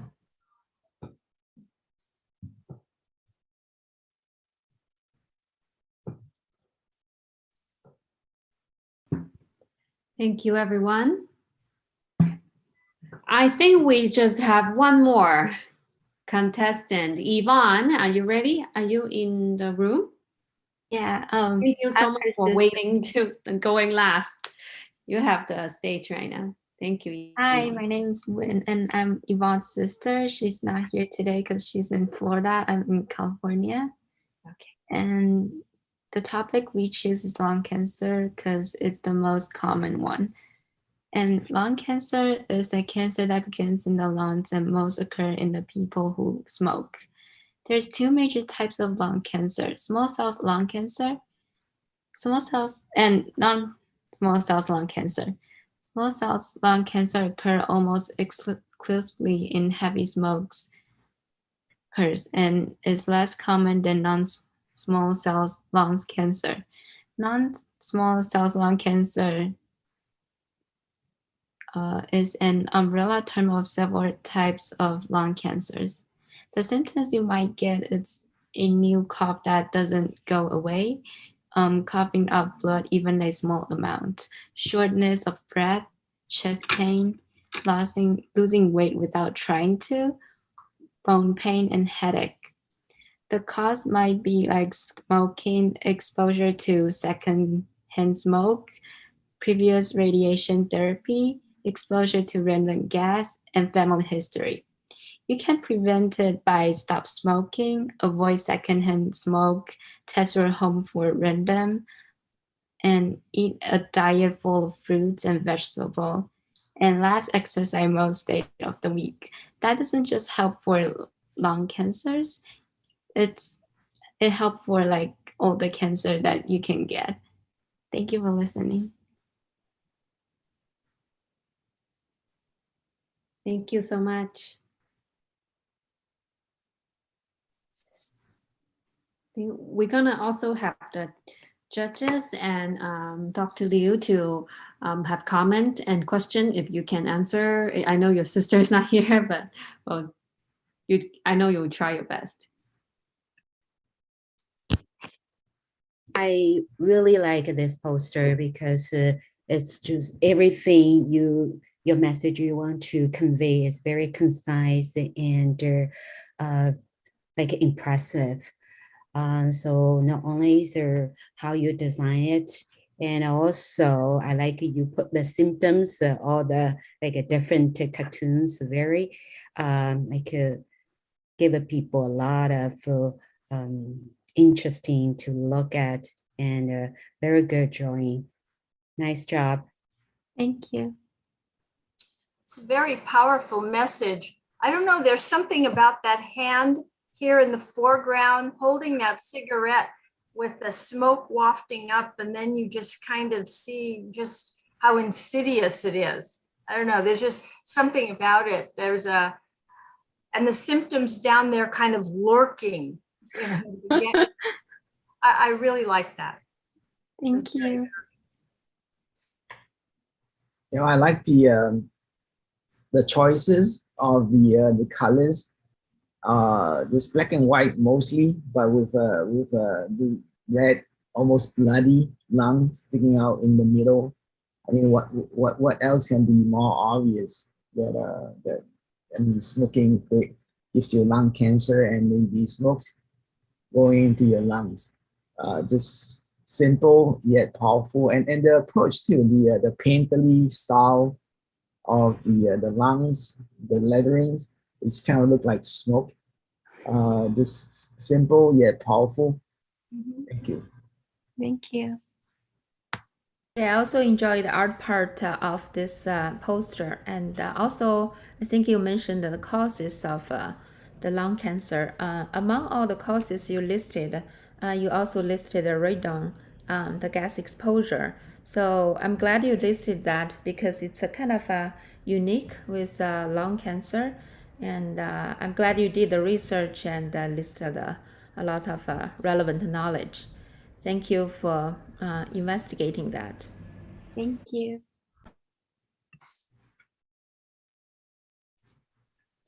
Okay, I think that conclude all our 20 entries, more than 20 individuals, of course. And thank you everyone for hanging with us. I know now the time, it's almost 4:30.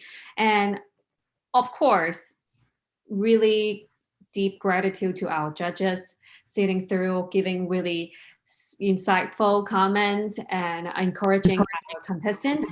Now, I think we're gonna have breakout rooms for the judges to actually discuss and share their final thoughts with each other. While we remaining in the main room, we're gonna have a Kahoot game for fun, and I think we might have some incentive for the winner. I don't know. We need to confirm, but I encourage everyone to participate. I'll give it to Evan and I think Ryan to let us know how this is gonna work for us to participate.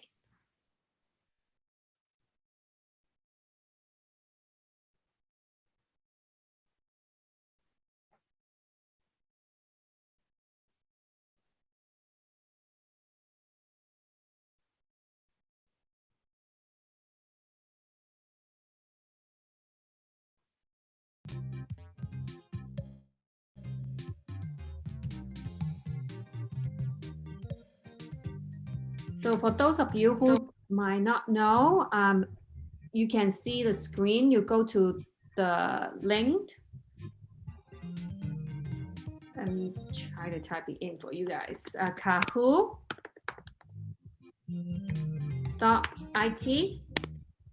go on that website, enter the game pin number 2483887, and you'll be joining that room. And from here, you're gonna see the questions prompt, and on the other screen or on your phone, whatever device you're gonna participate in, you will answer each quiz question.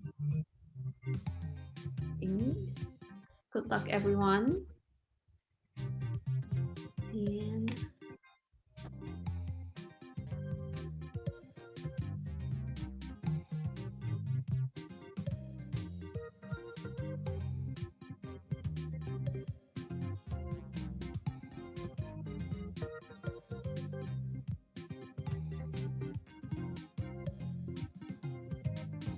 I think Erica says she cannot get in.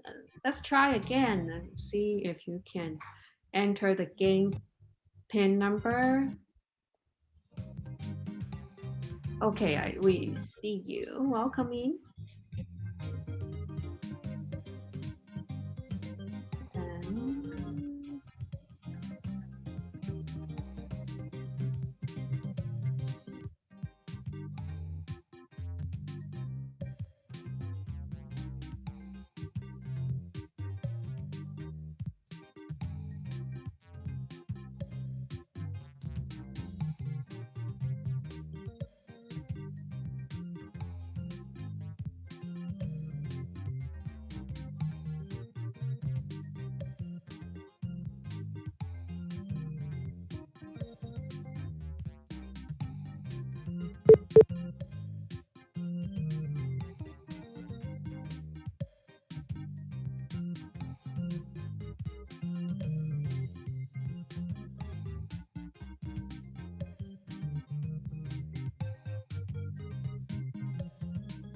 Okay, we'll wait another 2 minutes. If you can join, then we will start.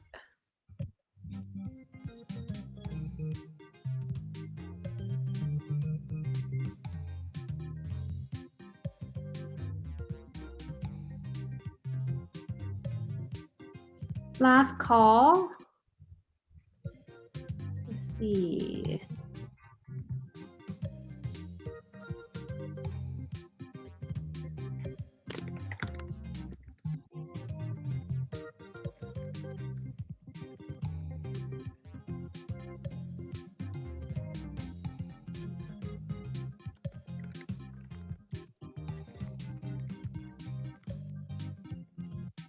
Okay, I think we're gonna start soon. I'll mute myself.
Wow, Edward, it's number one right now. And after you answer this question, I would like you to know that we're closing the popular vote soon. And I'll send out the link one more time. You can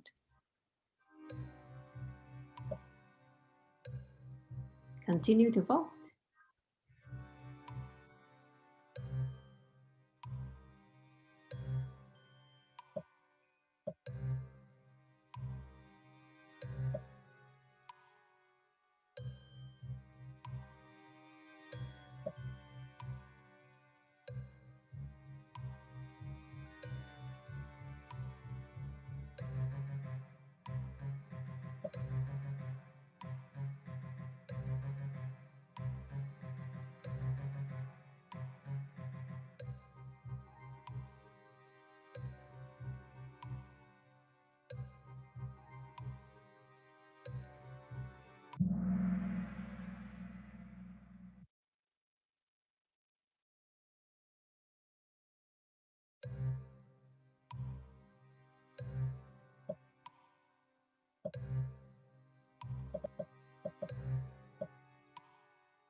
All right, final question.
Wow, congratulations, Edward. It's the number one.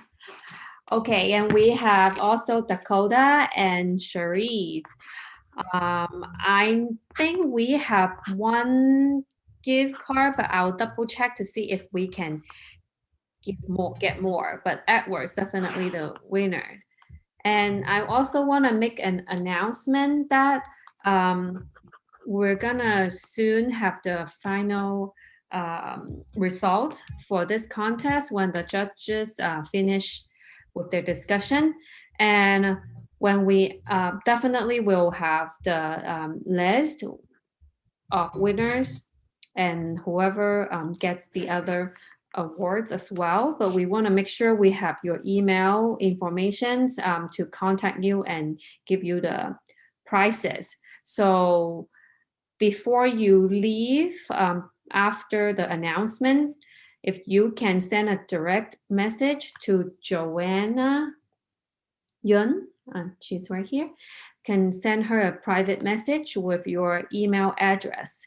So we will double check to make sure we have your correct information. Yes, and we'll definitely will stay in touch because we have everyone's and the contact email would be the acsmedia at Gmail email that you guys been getting communications from.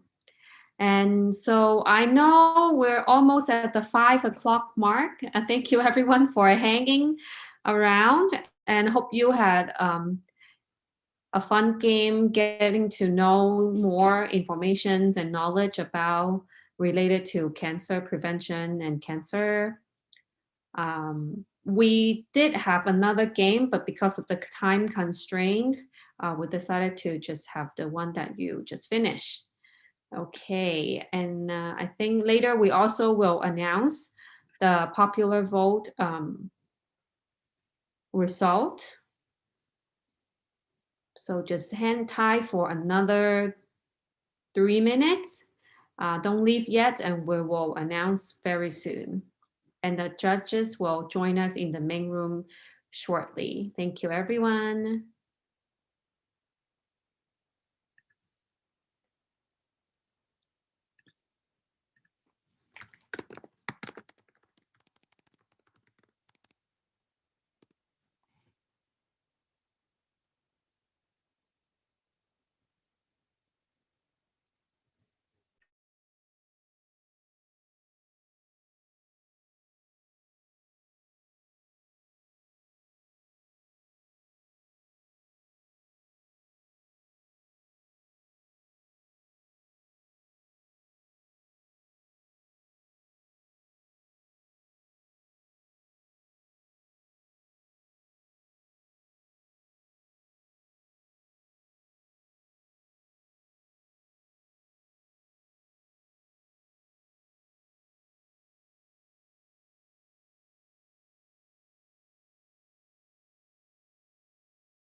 And while we're waiting, I want to also announce again, we have upcoming events. Shortly, you'll see on the screen of the upcoming events. We're having the conference as well as blanking. I think there are so many events coming up. So we will be able to, let me see. I think the judges actually are here. Hello, everyone. I think Evan can help us spotlight all the judges, including Dr. Liu, and we will make announcement of the other events later after our announcement. So I think some participants might have left, but we have most of the people here. Thank you for sticking around. I think this is the most exciting part.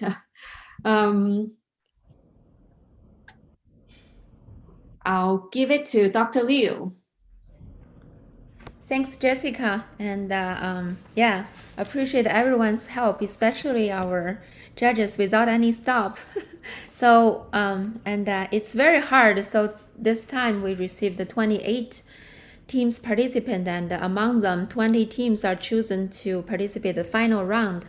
And I want to congratulate to all of you that you all did an amazing job.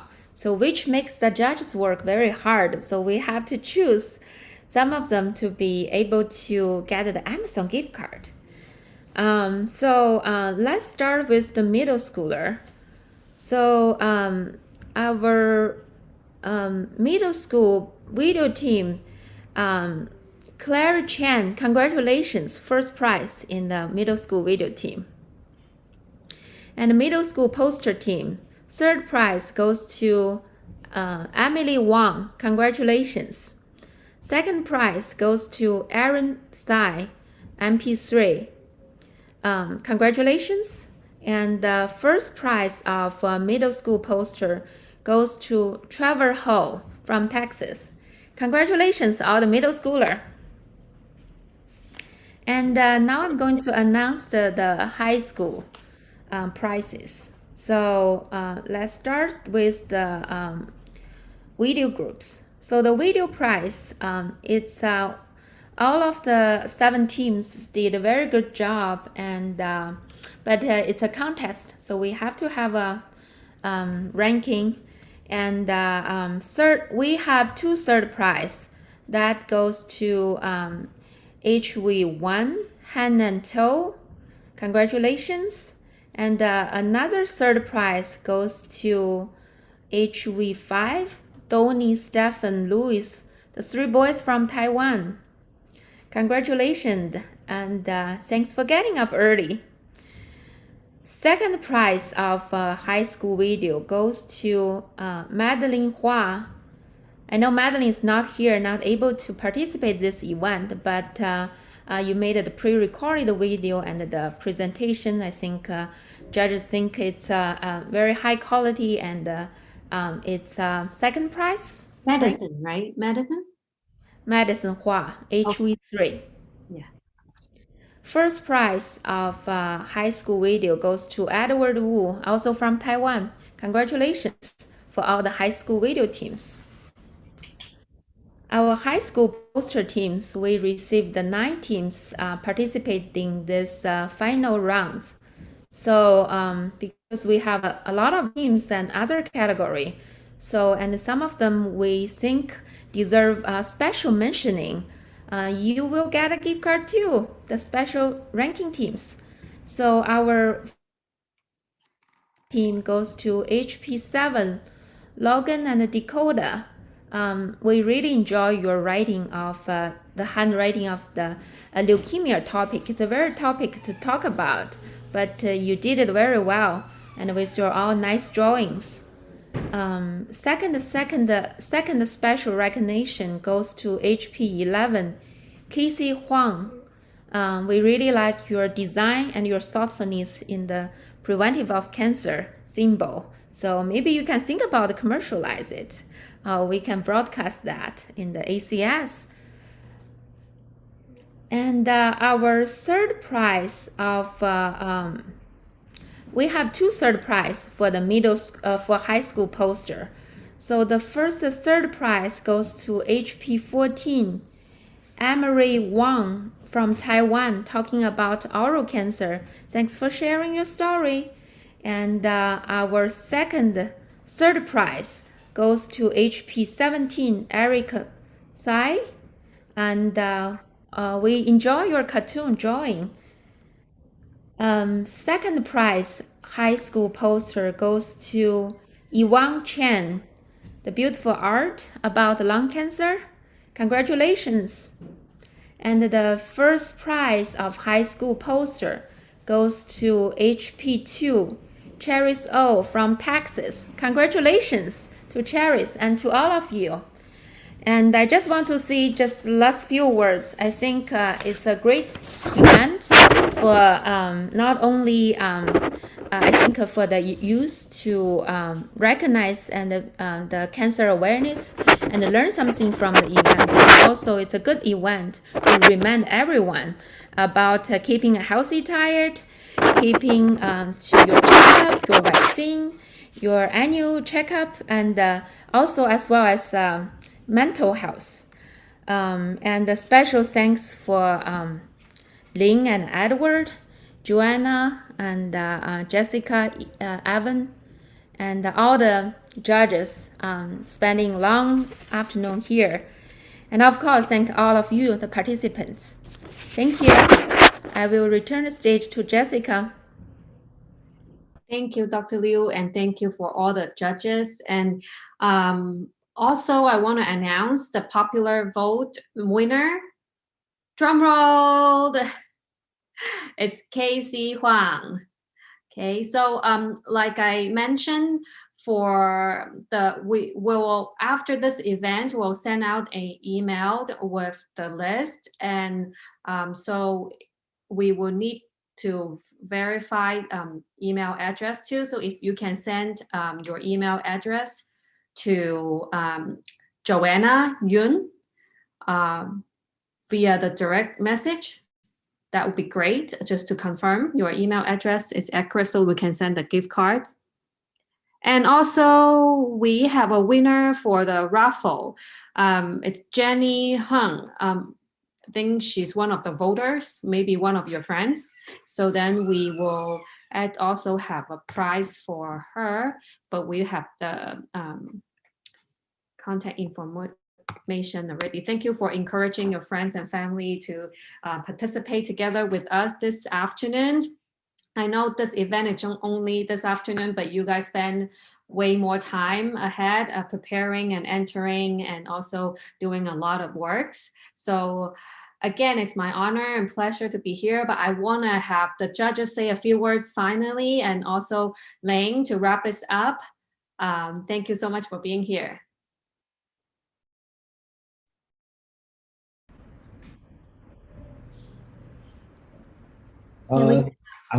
Sorry. Go ahead. Yeah, go ahead, Ms. Wang. Well, I really enjoy looking at all your great, awesome work, posters, videos. Please continue creating and help spread the message. It is an important message, the awareness. And at the same time, I enjoy the artwork a lot. Continue painting, continue making videos. Good luck and good job.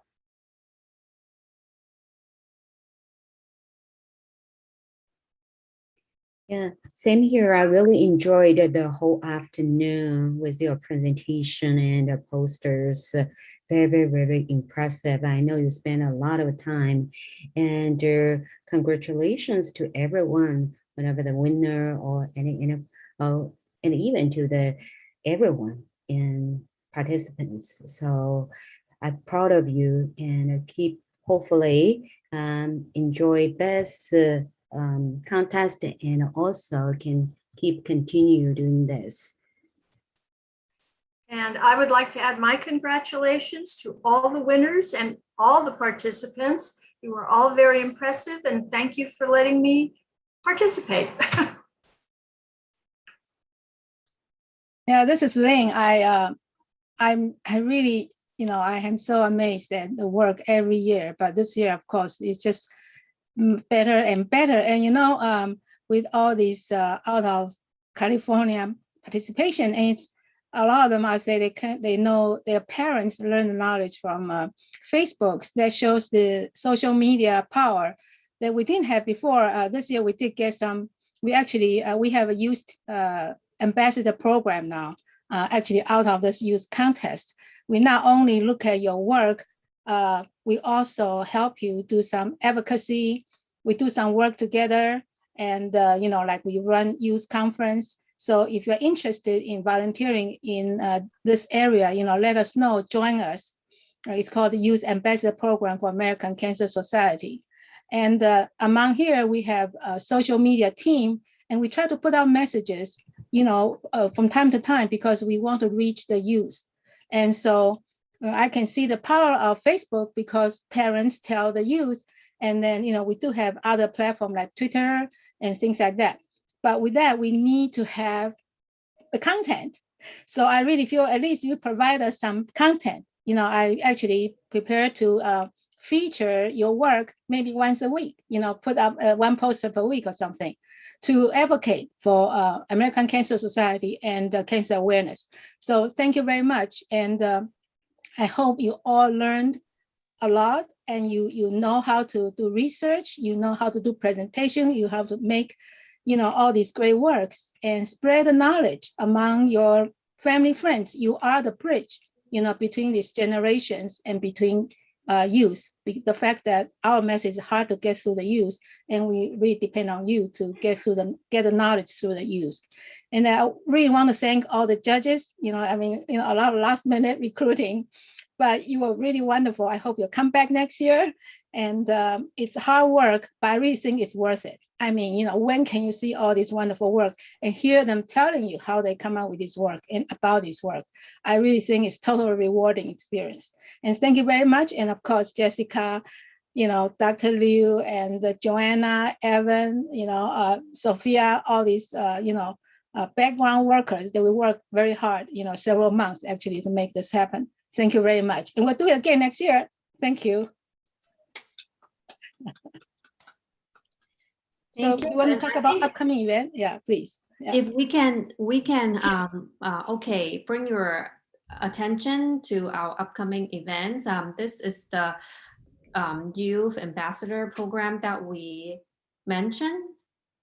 Okay, so it will be on the 8th next month, the 18th. You can register with the link that Sophia sent in the chat. As we mentioned, we can see a lot of talent and energy and passion in this group. A lot of time, like to prepare for another events like these and also next year's event, we need volunteers. So that's why we want to recruit you all like with special talent, for example, video editing, and maybe like if you are good at utilizing social media, like maybe like TikTok or Instagram, and use more platforms beyond Facebook to advocate and market this event to a greater audience for next year, right? So if you have interest, feel free to reach out to the acsmedia@gmail.com, the one that we sent in the chat. I know there are a lot of information in the chat, but I direct your attention to acsmediacontest@gmail.com actually. So I'll send that to everyone. So if you have any question related to today's event and or in the future you would like to volunteer and in any way or just connect, you can reach out to us. Really best wishes to all of you in your academic and personal life, and stay safe. Again, if you have won any of the segments and awards today, you can let us know. If you don't hear from us, that's the email that you can use. Okay, any questions? And before we go, Oh, Jessica, I would suggest, can we take a group screenshot picture? Yes. So we need to go back to the gallery view, and if everyone can have their camera on, I think some participant might have left, but we will proceed.